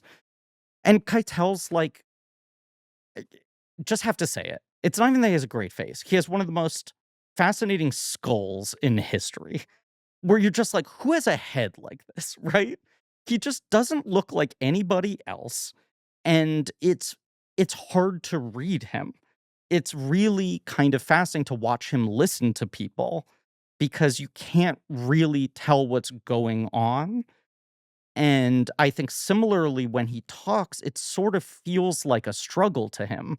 Not that it's nonverbal, but that it's really like an effort to get things out. It's funny because I feel like in press interviews, he's far more gregarious, that he is not a guy who's like incredibly self-serious or protective about Sure. his process. But then on screen, he plays things that feel often a little bit closer to De Niro, maybe as a guy, where this guy doesn't have the language to get what he wants to say out of his system. And also, so much of that is just like Keitel's insane body, right? Yeah. I feel like he can also, I mean, maybe I'm just misjudging from certain roles, but I feel like there's like a dangerous eroticism to a Yes. lot of his performances that I don't really see with De Niro. Like, I No. feel like De Niro's like, I'm sure, a sexy guy, but there's not like a real Keitel is sensuality within his weirdly world. sexual and feels transgressive, Yes. and he also And looks then he moves towards that. right. Like in the roles he takes. But and he's stuff. got this fucking Dangerous. pit bull thing, you know? He's got this kind of like perma frown Yeah, I love his walk. and this furrowed brow, and he's so kind of weirdly like He's compressed. Yeah, he's like stockier, although I don't know if he was really stocky. Like, because they're all little this guys. This is all just how things read I on know, camera, it's how it right? reads on camera. But he's just a guy where you're just like, it's just fucking shoulders and biceps at a time where people in American movies aren't really built, you know? And it's not like he's like a jacked bodybuilder, but he always just had kind of like a weird spilling of muscles in his upper body. He's a funny body, and Yeah. he shows it off a lot. He likes to show his penis I've never within the thought about context of art. Harvey Keitel's body this much. Well, like if you think of like Bad Lieutenant, In this sort of 90s, iconic yeah. him, like when he's like, Yeah. it's on the he has a fun and then the piano and As stuff. Marie would call out, a very deep V too. I feel like those movies like Bad Lieutenant and the piano where he's getting naked. He's got the V. Okay. At He's got like a tiny little ripped He's tongue. got the deep V. Miriam is covering her mouth in As shock she and shame. should. As she should. I'm blushing. It's Miriam on the desk there. We have a postcard of Austin Powers frozen in ice because when we watched that movie, How does stop Marie bringing this up? Barty said, "Is Mike Myers cut?" And then just kept calling out the deep V. Keitel obviously doesn't have the Austin Powers chest hair. Okay, other Marie. scenes we should talk about. How about the Vietnam vet party? Mm. That feels significant. Yeah, is that where Speaks he, to the time Sure. that it's at. Mhm. is I mean, that? it's still we're still in Vietnam. Yeah, what was that? What? Sorry. But then he gets drunk. Is that where he gets drunk and he walks and he's like Mm-hmm. blessing? I think he's baptizing people. He's like Yeah. going around with water and like baptizing people. But you were thinking specifically of the Vietnam thing of the era of what? And Like- then the vet is clearly Yeah. suffering from, Yeah. his experience there, and he attacks that woman. And The then music's- Keitel has that moment where he dances with her in the closet. Mhm. Oh yeah, I forgot about that. Oh, that's weird. That It's is so a weird weird. scene. I don't know what to read from it. Yeah. It feels like another story, like that. We glimpse. Scorsese remembered or whatever, and it like makes so much sense. Obviously, if you threw a party for a Vietnam vet, and we're like, let's set off a bunch of loud noises and streamers and shit, that it would like obviously like could be very traumatic for them. Yeah. I mean, Um, the literal opening of this movie is him lighting the candles in church, right? Is that the opening shot? Yeah. I mean, the opening is the monologue. I mean, And the narration, which is Scorsese's voice, is you don't make up for your sins in church. You do it in the streets. You do it at home. The rest is bullshit, and you know it. Rather than it being a movie where the pull is this guy going to follow faith?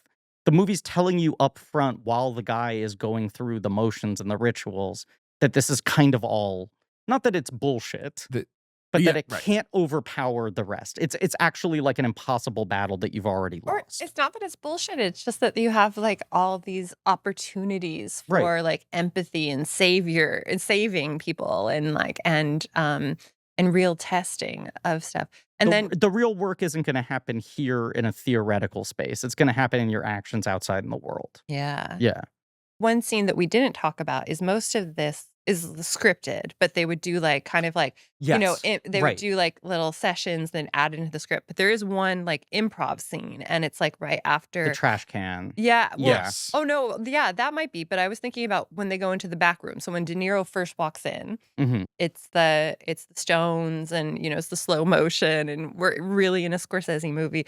And then they go into the back room, and that's when they're like the Tuesday after this Tuesday, or and they're doing all this wordplay and talking about Joey Clamps, no Joey Scallett, no, they're the same person. Yeah. Hey, and like this whole thing that was all improvised, and that was something that Scorsese said he was really feel like he needed something there, and he needed something to set the tone in the comedy.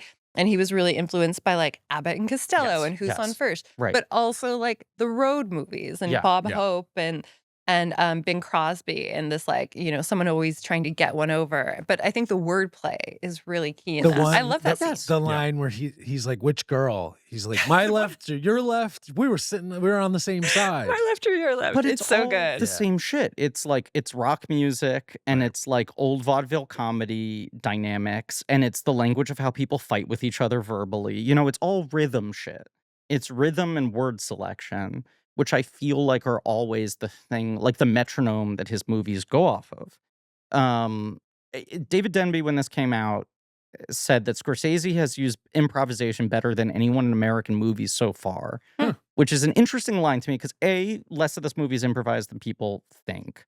It's really those two big moments, but a lot of what you said, there was a really solid script. Then they would do rehearsals, and then if they came up with something good in improv exercise, they would transcribe it and tighten it in just writing. A lot of times when there are these fucking famous moments in movies where people go like, and do you know that was actually improvised? It's like, that was improvised when they did the blocking rehearsal. Yeah. And then they And wrote then it they in. wrote it into the sides, and then they did it 80 times, and they refined it. It's not like the moment you're watching is the one time that happened. And this is one where the improvisation is happening developmentally. But I think what they're getting at, and even just the way Denby words that, it's like they're talking about improvisation like it's 3D or something. Like there's this new technology in movies, and people are like, is this a gimmick? Do you make whole movies out of improv? Is So this funny. something that you can use as part of the language? Right. It was going on for so long. Like Gregory LaCava was Right. doing it. Like it's so interesting when people are. I mean, if you guys have ever been to an awful Q&A, Yeah. they're always like, "Was that That's improvised?" everyone's fucking first question. How It's much of so the- annoying. We should just Is that just let the improvised? cameras roll, But the answer is always, if people see something that That feels natural. it sounds Yes. to them Yeah. like real dialogue. They want to believe it's Yeah. improv. And movies, you do fucking 1,000 takes of everything. Things are like iterative. Yeah. It's rarely like improv in the way you think of seeing a fucking improv show where two people are making up a scene from the get-go. But I think versus a lot of these other things we're talking about where improv was used as like, this is like an interesting formal experiment, Scorsese kind of figured out a way to harness the energy of improv into bits, more yeah. conventional seasoning. Well, 'cause that's- Lightning in a bottle. Right, The whole that's the- thing is. that's the other part of especially it. De Niro. right. Yeah. If you're like Cassavetes, where those films are less improvised than people think. yeah. But they have the energy of the main purpose of the camera here is to capture what the actors are doing rather than say something with the camera themselves. I think in later Cassavetes movies, he does meaningful things visually, but it's really like serving the performances first and foremost.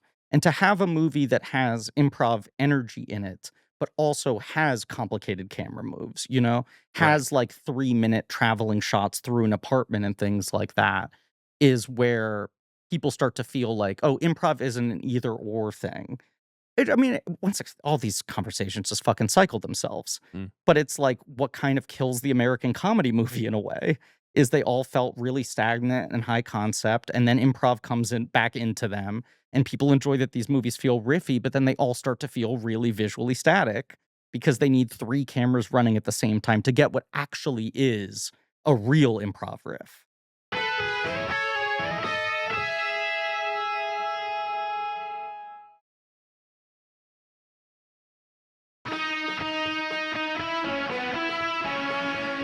So are you guys all the Charlie in your bromance? Yes. Yeah. Or I'm not Are you? even Charlie. That- I'm like, Am I the Charlie? Are you the Charlie in Yeah. your I don't male want to go friendships? out with these people. Or maybe I feel like you have a little Johnny Boy sympathy. I think I'm Amy do. Robinson. You're love Johnny Boy. this. David's I Charlie. love Yeah. this. I mean, I always had less tolerance for the guy who is like, let's throw a firecracker in a mailbox. I'd be like, I'm going home. I find this movie invigorating because I love like New York movies. I love how Marty tells any story or whatever. Mhm. This has never been like my favorite Marty because I don't relate to it very much. Mhm.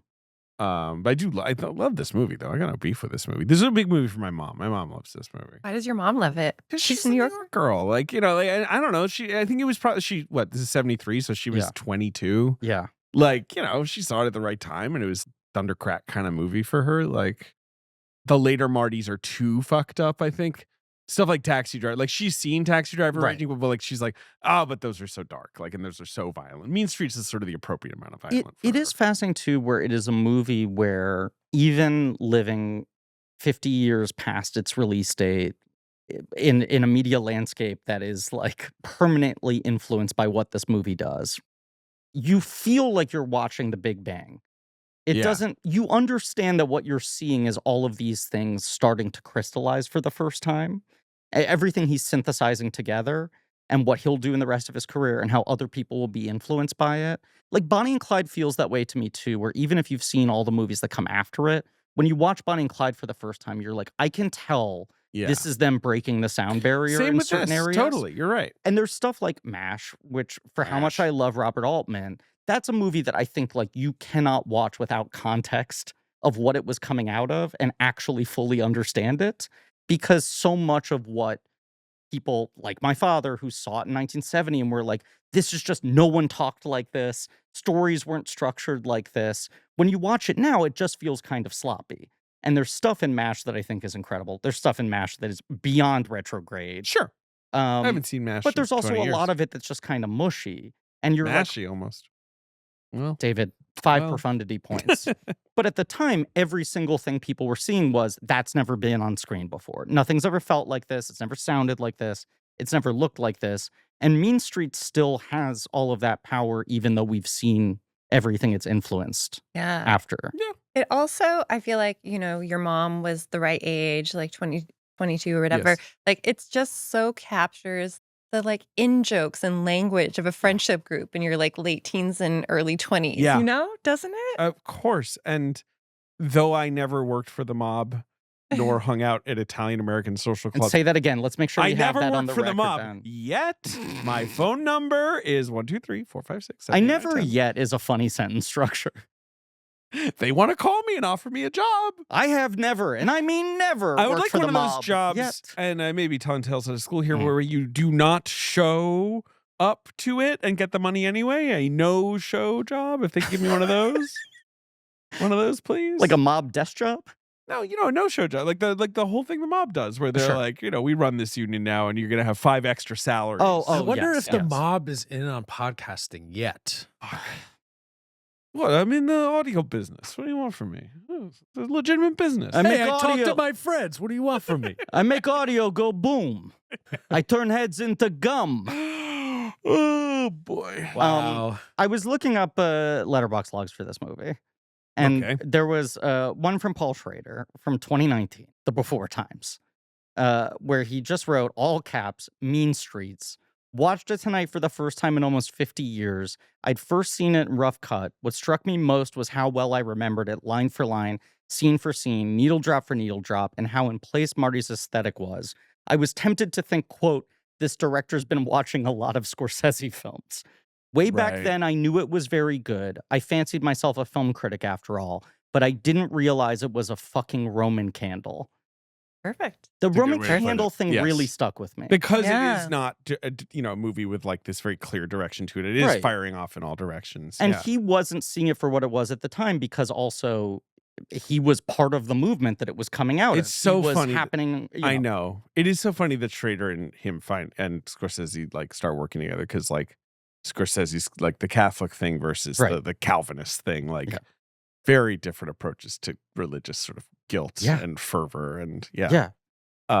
they've made some good movies together. But speaking of Schrader, do you think that, like, I mean, because obviously, Do you think that his AI Facebook posts are good? Of course I do. I think they're hilarious. Yeah. We love them. But do you think Scorsese, like, obviously, I don't think his screenplays are his strengths, and I actually think this is one of his strongest screenplays. Even though you're right, it just This doesn't do and anything. It's immature. Goodfellas. Yeah, the Goodfellas language. has the most incredible screenplay, and at the same, like in the same way of where you're like, is this just improvised? Like all these guys talking, like, did Yeah. Scorsese really write this down? Or, Yeah. I mean, what are his other screenplays? Now I want to look. But this is when Departed came out, I feel like he kept making the joke of like, it took me 40 years, but I finally made a movie with a plot. Yeah. That he always was this guy Yeah. who, and he's very self-effacing about it, but he talks about it like, it's not even that I don't find that stuff interesting. I'm not good at it. Right. I don't know how to do it. I And feel like it's- I've told this story before. Okay. But on the set of Vinyl, there was this point I was in the worst thing Scorsese ever directed, Miriam. And Let's wait to see Shine a Light. okay. Let's wait to watch Shine a Light. There was a moment in the pilot where there was a boardroom scene with like 15 speaking roles, which is just the worst fucking thing in the world to shoot. It's stagnant. Everyone's at chairs. You have to get so much cross coverage. And then the angles are like, fuck. He delivers most of his lines to this guy at one end of the table, but one line to the other end of the table. So we need to get coverage from the other side as well, just for that one line.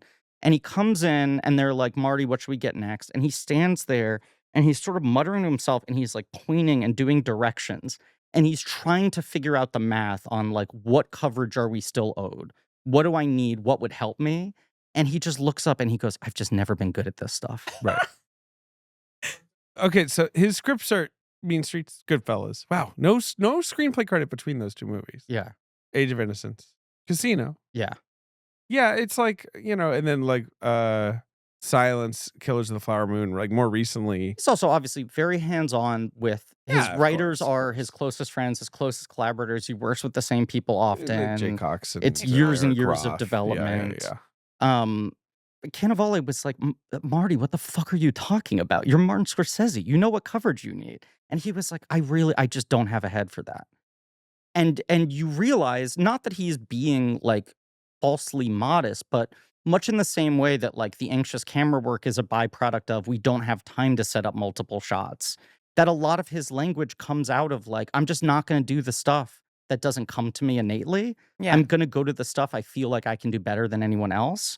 And I think similarly, he's like, I'm not a tight plot construction guy, Yeah. and I can do it when I need to. And when he does it, it's usually the things that are more conventional genre riffs like Cape Fear or Shutter Island, where he's playing in the tradition of a type of movie. And then what he's doing is having fun stylistically or making the performances unconventional within it.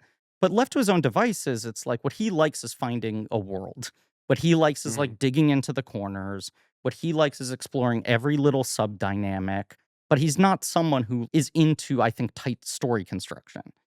I do want to say, as far as like coverage for this one, I think because he'd worked on it for so long, for like whatever, 8-7 years, he had drawn everything. He's so an he had done incredible fucking artist. So he's had done shot. So, but as far as like the actual coverage, he brought in the Boxcar Bertha Corman team Yes. to be like, okay, how do we do this like Right. efficiently Right. and stuff? But yeah, so he had drawn like every scene, and so He had a version in his head of what his perfect movie would look like. Yeah. But then the reason you bring in the Corman people is they are like the A team. They are like the weirdos who know how to just like, fuck, well, actually, if we only have 5 minutes, here's the way to do it.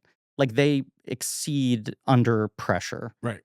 also I want to say the different, like what makes this film a little different than the rest is he edited it. He edited this and Right. Boxcar Bertha. He's not credited because of guild rules, but he says the original editor who is credited. He's got a co-credit, but there was a guild rule that you couldn't be the sole editor of your own No, movie. he's not this one? credited. I He's thought not I credited. saw like an No. additional editing or something. I for don't him. think he was Okay. credited, but he did. He said he edited it, but he couldn't take credit. Yeah. So The like original this edit is was terrible, So- like by whoever gets credit. so this is like so Shoemaker, Thelma Shoemaker did his first one, Who's That Knocking, and this one is Marty without Thelma. Yes. Right. Well, she's also like working on Woodstock for years. Yeah. But Woodstock comes out in 70. Okay. Which he worked on too, obviously, but she is sort of and that's where they reconnect. Yeah. But she doesn't come back to him until Raging Bull. Yeah, which is crazy. Like Taxi Driver is edited by somebody else. I forget. Marshall Lucas and Todd Rolfe. Oh, I forgot. Tom Wait, I actually have some interesting points about Marshall Lucas I'm going to make in the next episode. What were you going to say, Miriam? well, you can edit this out because it's probably you're going to get to it. But is New York very bounced? Oh, yes. Oh, yes, yeah. New yes. York is the first bounce. This is a classic. I mean, this It's is interesting. an bounce. arc of no, but the way we used to when the show started and things were more narrow and we were Yeah. like, we need people who fit into these very classic tight down. arcs. The first 10 years of his career are so thoroughly that of like, you have two developmental movies, then you have the movie where it all comes together. That's the guarantor to like, we're going to let you elevate to Taxi Driver, which is the crazy breakthrough. Right. And then he cashes that in on New York, where people are like, you're fucking done. And New York is just the classic bounce of like, he spent too much money on a movie that didn't need to be expensive. And he had like Right. a whole artistic idea of like how to present this story and do a musical differently. It's very and similar. everyone's like, ah. It's very similar to Spielberg with 1941, where it's Yes. like overloaded with ideas and passion. I and can you're do like, a different genre. you have overthought this movie. And cocaine. Both Yes, are and cocaine. overloaded with Yep. cocaine. There's a little bit of cocaine. And That then is Raging true. Bull is the like, I gotta show people I can just like focus it up again. But like King of Comedy's a bounce. Yeah. I mean, he's got a lot of bounces. I'm saying just that yeah, arc. no, I know. I agree with you. Because who's that knocking is 69 or 70? 67. So it's 67 to, and then Raging Bull's 80. Mhm. Yeah, that's where there's a real tight, like sort of, this is how a career develops, I grows, guess. crashes, rebounds. And then the 80s are up and down. You disagree, David? I see. No, I don't disagree. The 80s are more up. I mean, like Last Temptation nominally made money. Yeah. Like it did ruin things for him a little bit. Yeah. And like his other big bombs are King of Comedy. Like, Mhm. that's a huge bomb. Like Yes. that makes no money. And was framed as an embarrassment. Like Right. people were like, shame on you. Yeah, right. Yeah. And Bringing Out the Dead was like honestly like a really big bomb. Yeah. Because that movie's also pretty expensive. And that was, I feel like Bringing Out the Dead is another kind of low point for him career wise of like, why should studios keep giving you money? You There- know, look, like when we were talking about after that, yes. he's been able to do whatever he wants. We were Yeah. talking about, because the series is so long, do we like split it in half and do we do a little short series in between so that there's a little bit of a break in Marty? And Which every we're time probably not going to do. it feels like there's enough new releases coming out the end of this year and the beginning of next, so that will kind of naturally happen. Yeah, it's fine. But when we talked about it, I was always adamant the only place to break it up is 1999 to 2001. Right. Because like what happens between the 20th century and the 21st century is Leo unlocks everything. And it feels like from Gangs of New York on, he's working with bigger budgets than he's ever worked with. Yes. He's got this hot young star who will do anything for him. And everyone is like, it's time, when's he getting the fucking Oscar? And then after he gets the Oscar, it's like he gets to do whatever he wants. And Bringing Out the Dead feels like the last time there is like an attempt at doing a classic Scorsese movie that doesn't work for people. Mhm. A movie I love and think Great is movie. a masterpiece. Yes. But his odder films in the 21st century are him going way outside of his wheelhouse. Miriam, are there movies you don't like or love? Good Are question. there Um, Martys you sort of respect or stick up for or whatever? I do not like The Aviator, but that might be partly because I'm too loyal to the source material. I I- do not like seeing a Katharine Hepburn invitation. I need to see it again. But also, I'm it's like, very curious to I'm rewatch because I excited to also rewatch haven't it. seen it since It's never been a favorite. release. I've seen it Yes. since release, but it does so many bananas visual things that I bet I will enjoy I on think rewatch. I think I would too. And it's Yeah. like early Leo, like And you were Leo's saying, that good. transition. It's and really I was good, like, Leo. Yeah. I was like, let's see. Wait, is there anything? I don't remember loving Bringing Out the Dead, Sure. but and Possibly worth a rewatch. yeah, and so I think the only one I haven't seen is The Color of Money. Color Money Oh, sure. rocks. Yeah. I bet. Hot movie. I Right. bet. I never think of Sexy. it as a real Scorsese, but But I know it that's- is. I know Yeah, it is. rocks. His 80s are so know it weird is. because that's kind of like a commercial play of like, you got to get back in the good graces of the studio. And it's a big hit and he gets Newman an Oscar, but there was a little bit of like, Scorsese sold out, right? And then After Hours is him trying to be like, I can be responsible. I can make a low budget thing. I can like get on base, but it's like a comedy. It's not seen as like a major work. It's fascinating how up and down he was there. Yeah. Yeah, I Wanna but talk the rest about it? I love. I was saying if I didn't do this, I would do Shutter Island. Love that Yeah. film. Fucking love More Shutter than- Island so much. That's going to be a Yay! fun app. I love you guys. I'm in good company. Yeah. Oh, Miriam, we So love much you fun to too. have. I can't wait to see who's going to do Kundun. We have guests lining up around the block. Well, let's just say it. The Dalai Lama is a blankie. I don't know if we can get him because we ask people to It's be busy. in person. We don't want to do a Zoom episode, but yeah. Kundun famously filmed in the same place as Ishtar. Really? Yeah, same studio in I didn't know Morocco. that fucking I've visited the Kundun set. It's amazing. And Kundun, the soundtrack is mostly Rogers and Clark, right? They use mostly their Exactly. That's the director's cut.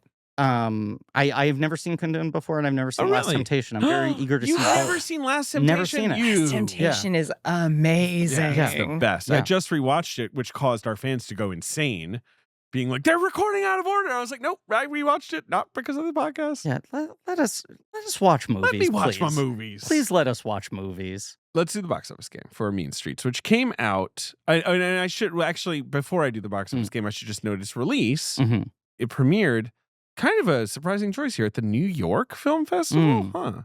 I don't know why they picked that one. Interesting. Uh-huh. So it premieres in fall of 73 at the New York Film Festival. Mhm. Warner Brothers had, it does end up distributing it. They get shopped around and they pick it up. Mhm. And you know what?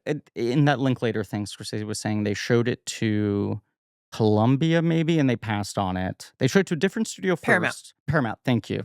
And then they went over to Warner Brothers, and he was like, we're there with all the Warner Brothers execs, and they're getting their sandwiches delivered. We're screening the movie for the second time in 2 days. The first day, they were like, this is well made, kid, but there's no money here, right? Right. And he's like, I'm spooling my movie up. It's starting, and the guys are arguing over, like, is that the corned beef? I got the corned beef. And he was like, I'm losing them. And then DeNiro came on screen. Right. And one of the guys looked up and went like, oh, this guy's interesting. And then they all started looking, and they all started engaging with the movie, and they bought it. You have to imagine that's a moment that changes his entire life, where he's like, huh, this guy unlocks doors for me. Yeah. There's something here that is undeniable that translates across audiences, where if I have this guy in my movies, people are going to watch. Even if he's not famous yet, he makes people lift their heads up and stop paying attention to their sandwiches. Totally. That's so true and such a good story. But also, I think what was happening then is that the guys were like, these Warner Brothers guys were like, oh, I know a guy like that. I Yeah, know a Johnny. truly. Like he's Right. that's just like a guy from Totally. back home. And Yes. that was also the thing for Scorsese. Right. He was like, yes, like if this works if this is familiar to people, then this works. People don't want to watch a movie about a guy like me. They want to watch a movie about the guys I know. Yeah. And the movies can still be personal.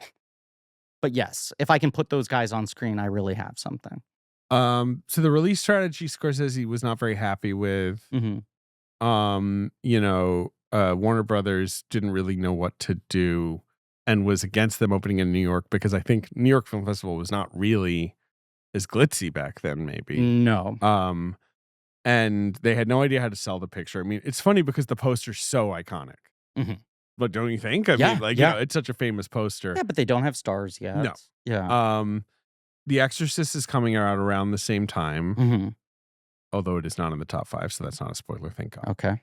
And Warner Brothers is more worried about that. They don't really care about Mean Streets. Mm-hmm. So the film comes out, it gets nice reviews, it makes $3 million domestically, but it maybe doesn't, it's not like a huge hit. And it was interesting in that Linklater convo we watched, where Linklater, they were talking about how it got no Oscar nominations. DeNiro got a couple critics. He got like the New York and National Critics yes, Awards. he got National Society and New York Film Critics Circle supporting Yes. actor, and it got a WGA nom. But like the Oscars ignored it, but Marty was like, nobody saw it. Like it was just Right. not like a widely seen movie. The Academy was different, but also just it wasn't like really out there very much. It didn't feel like we were in the conversation. He wasn't surprised it didn't get the nominations. Right. So when this film was coming out, number 1 at the box office, this is crazy, Mhm. is I think it's a double feature, the way I'm reading this chart. I think it's a double feature. Well, Okay. I don't think that this Or a chart is trying tie? to tell me it's a tie. I think that these were double features because the first is like an erotic comedy. Okay. Whoa. I think a bit of a fun, sexy movie for you to go see. Humana. And then the other is an animated film that is famously raunchy. And I imagine they were being presented together. So Fritz the Cat. So Fritz the Cat The is first the one. animated film, the first one, the 1972. The Bakshi Fritz the Cat. And then it was on a double bill with a sex I doubt comedy? you've heard the other. It's a sex comedy directed by Paul Glickler. I don't know why I'm trying to give you guys clues. It's called The Cheerleaders. Oh my God, I Oh, was going yeah. to say Paul Glicker. Was it The Cheerleaders? Okay, I love I was this wondering. movie. See, Miriam, I was like, maybe David. Miriam David? knows, but I didn't want to patronize her. I didn't know. No, I love this movie. Okay, tell me about The Cheerleaders. Let me see. They don't bring it on; they take it off. Okay, I'm guessing that tagline was put on a DVD later. That's pretty good, though. The Cheerleaders, they're these Pretty fucking good. these great softcore films that they'd made like I think 3 of them, and all these like experimental filmmakers like worked on these. Yes, Yeah. the So it's swinging cheerleaders in Yeah. '74, and Okay. then Cheerleaders Wild Weekend at one point. I don't know. Yeah, There's a just- bunch of them. abstract TNA. Love these films. It's just cheerleaders having fun. So that was the same week that Mean so- Streets came out. So this is that is number 1 at the box office when Mean Streets comes Wow. out. So that is number 1. Number 2 is a martial arts film, probably the most famous martial arts film ever made. I'm sorry. I'm on the Cheerleaders Wikipedia page. Right up at the top, this article needs additional citations for verifications, July 2013. Someone flagged this 13 years ago and has not followed up on it. But also there's a section at the bottom that says streaming media. And then it just says, the film is often available at licensed streaming movie sites with 2 citations. Oh, interesting. Feels like a real abandoned wiki page. Yes. Sorry, number 2 at the box office. What's the most famous martial arts movie ever made? Enter the Dragon? So that's number 2. Posthumous, right? Correct. Yeah. And that's been in the box office for over 3 months at this point, and it's a huge hit. That's another example, though, of like his other films had been, kind of cult successes. And it was like he's finally seeded into the consciousness enough that everyone's ready for the big mainstream breakthrough. Warner Brothers makes a Bruce Lee movie, and then he dies, and it becomes a phenomenon because it's like, fuck, this is the final object. Yeah. Do you like Enter the Dragon? I haven't seen it. Fair enough. Not Pretty- really. I need to do a double feature Pretty with fucking awesome. Reservoir Dogs. Yeah. Number 3 at the box office is a porn film. So like I think Cheerleaders is more like softcore, Mhm. but like this is like a classic like golden age of porn movie. Is it Green Door? Not Behind the Green Door, Misty not- Beethoven. not Misty Beethoven, not Deep Throat. It's not Emmanuel. No. It's not That's the, more It's not the softcore. horny Alice in Wonderland. No. Devil and Miss Jones. I knew. There we I go. knew. Just like name the big ones. Yeah. The Devil The in Miss Devil Jones. in not Miss Yes. Jones, Yes. the Gerard Damiano, is that his name? Right. Yeah. Who's the guy that Who Burt also Reynolds' did character is Deep Throat. basically based on. Right. Who also made a movie.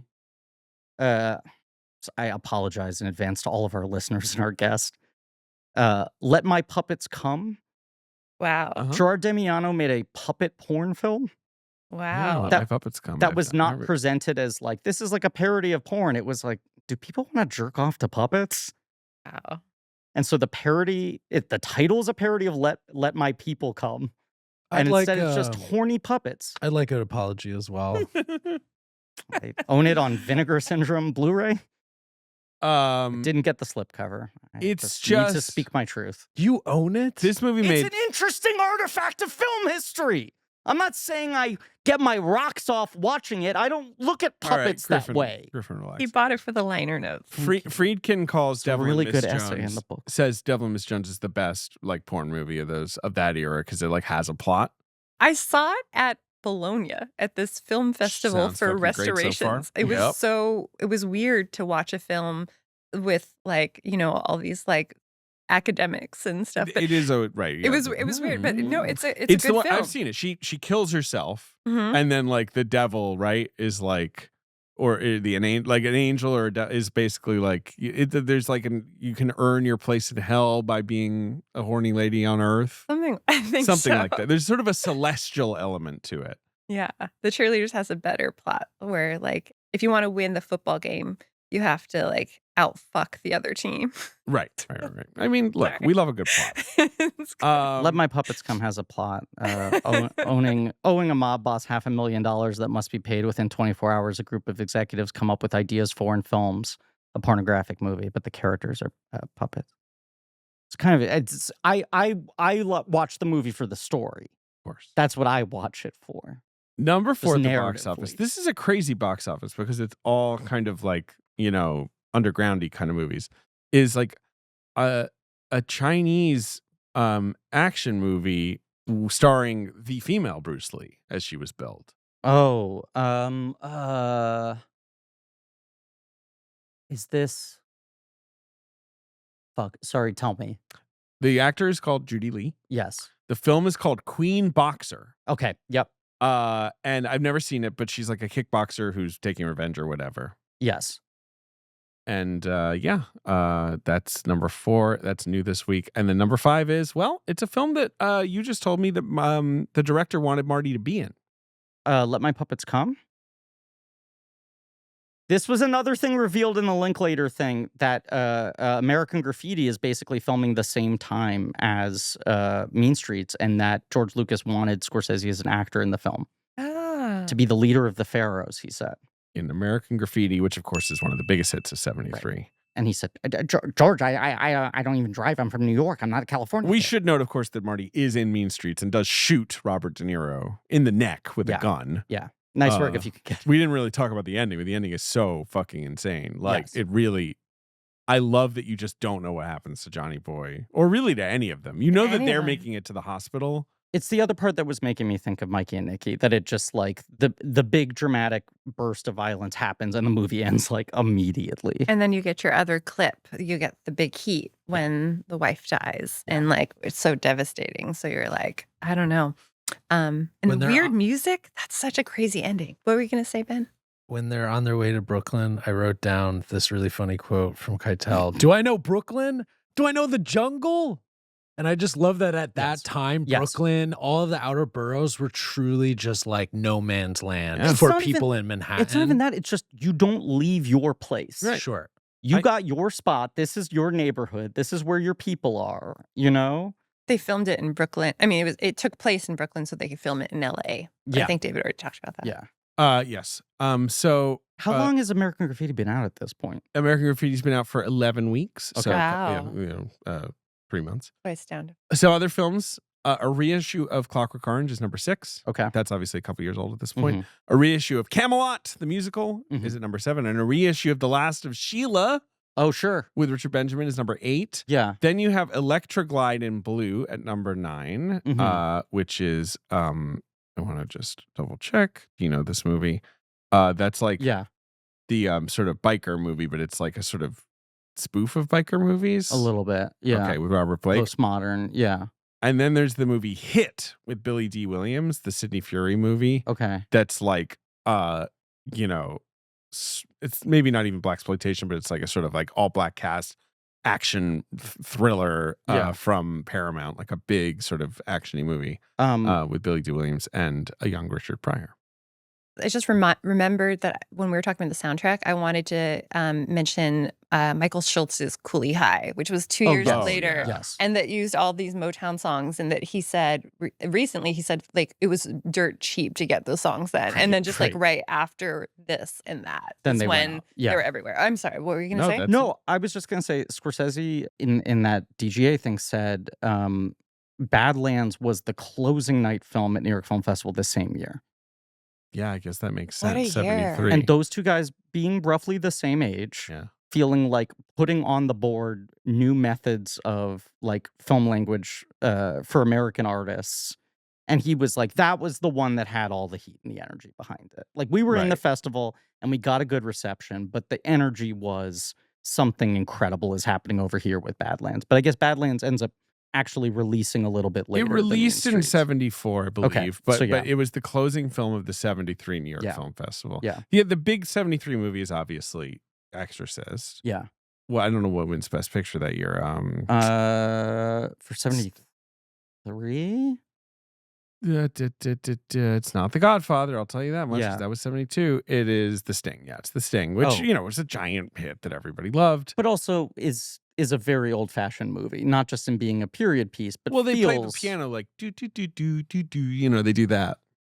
It's just interesting that you've already had like Midnight Cowboy winning Best Picture and being like, oh shit, is everything different now? And a couple years later, they're like, we watched Like watching movie stars in expensive costumes pull off cons. Right. We've been going through that in the last 10 years, Right. too. We'll keep swinging back and forth. And Yeah. then Mean Streets plays Director's Fortnight at Cannes, right? Mhm. And that's like, you still see it. If you guys go, like, they do this, like, kind of screensaver, sort of like iPhone kind of collage of all Yeah. the films that have played.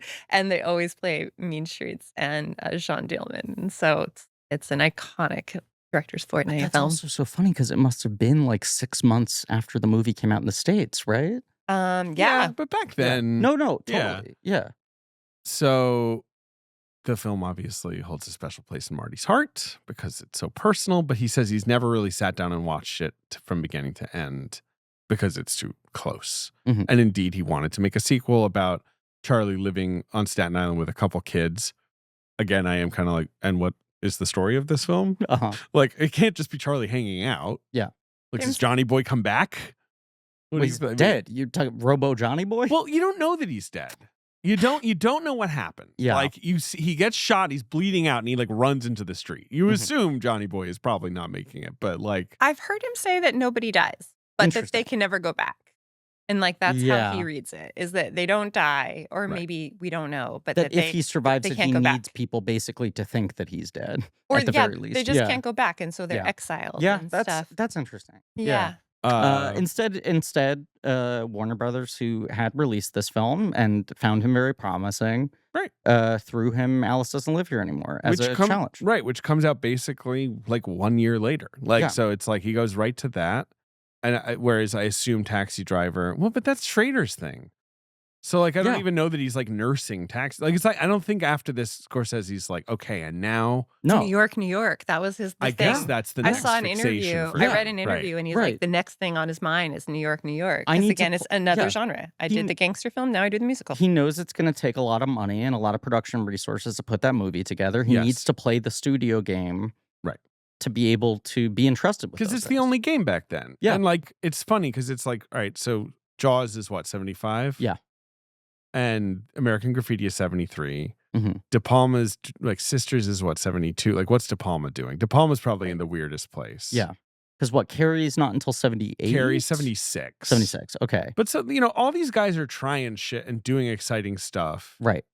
But they're not quite, they're not quite atop the Hollywood pile yet. Whereas Coppola is like immediately atop the Hollywood pile after he does But Godfather. he was also older than all of them. And he's in San Francisco and he's like doing his own he had thing, made right? more films before Godfather. He had Yeah. gone through a whole sort of arc, and he was like the mentor to all of them. He was kind of like Yeah. the camp counselor, trying to encourage all of them to follow their things. My 73 list is, like my favorite movies that year are Don't Look Now and Long Goodbye and The Exorcist hmm and Spirit of the Beehive and shit like that, which, like the great Euro art Fucking movies. rules. Spirit of the Beehive is pretty cool. Yeah. That guy rocks.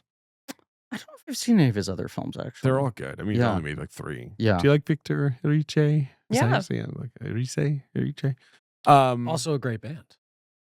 Spirit of the Beehive? Really? Let's be done. Let's stop talking about Mean Miriam, are there Streets. any other sort of general overarching Scorsese takes or thoughts in your relationship with him and his work that you want to throw out as we start this journey for months? I think I've drained the Scorsese love for now, but Okay. I We love him forever. Yeah, I mean, he's the best. He's like the one thing I'll say, The Departed, I was wrong about it. People say, like, I used to think it was like he just got the award because, it's a career achievement. Mhm. Departed is amazing. amazing. Like, now that I've So seen good. more Hong Kong movies, I'm like, Yeah. this movie fucking rocks. It's also it's just so watchable. When will he work with Mark Wahlberg again? It's crazy It'd be because nice for him to rescue Wahlberg. Yeah. it would be nice, but also I'm like, how disappointed would it be to see them work together again and not reactivate the same thing? I mean, this is another thing I remember. Sorry, but this was public knowledge. But at the time we were shooting Vinyl, it was pretty recent that William Monahan wrote a Departed sequel Mhm. to star Wahlberg. Yes. Whoa. And That was in Scorsese pre-production. was No, but that on was board to direct it. And Warner Brothers said, we don't believe that Wahlberg can carry this movie. okay. It was going to be De He was Niro the was only one nominated in Yeah. that film. That's crazy. Although that is also crazy that happened. but De Niro was going to play. It was going to be the fucking rat in Congress, right? Like the final shot. De Niro was going to play like a corrupt congressman. I just died. Yeah, and it was going to be Wahlberg. All this. I'm not saying anything proprietary, but I You just know what would be remember funny though if like him. what's like the stupidest thing like turns out Martin Sheen didn't die. He's just like in traction. I'm trying to think of like the worst Departed sequel. Sure. Like, what else happened? But he was, I think it was at the rap party, and he was like holding court with a bunch of us youngins, and he was like, I was ready to make it. The film won Best Picture. It was a big hit. I had Mark Wahlberg. He's a movie star. They wouldn't do it. They said, Marty, we don't see the vision. Sure. Well, I mean, that's funny. He was like, I've given up on it. I spent 5 years trying. I'm not. It's over. Miriam, is there anything you want to plug?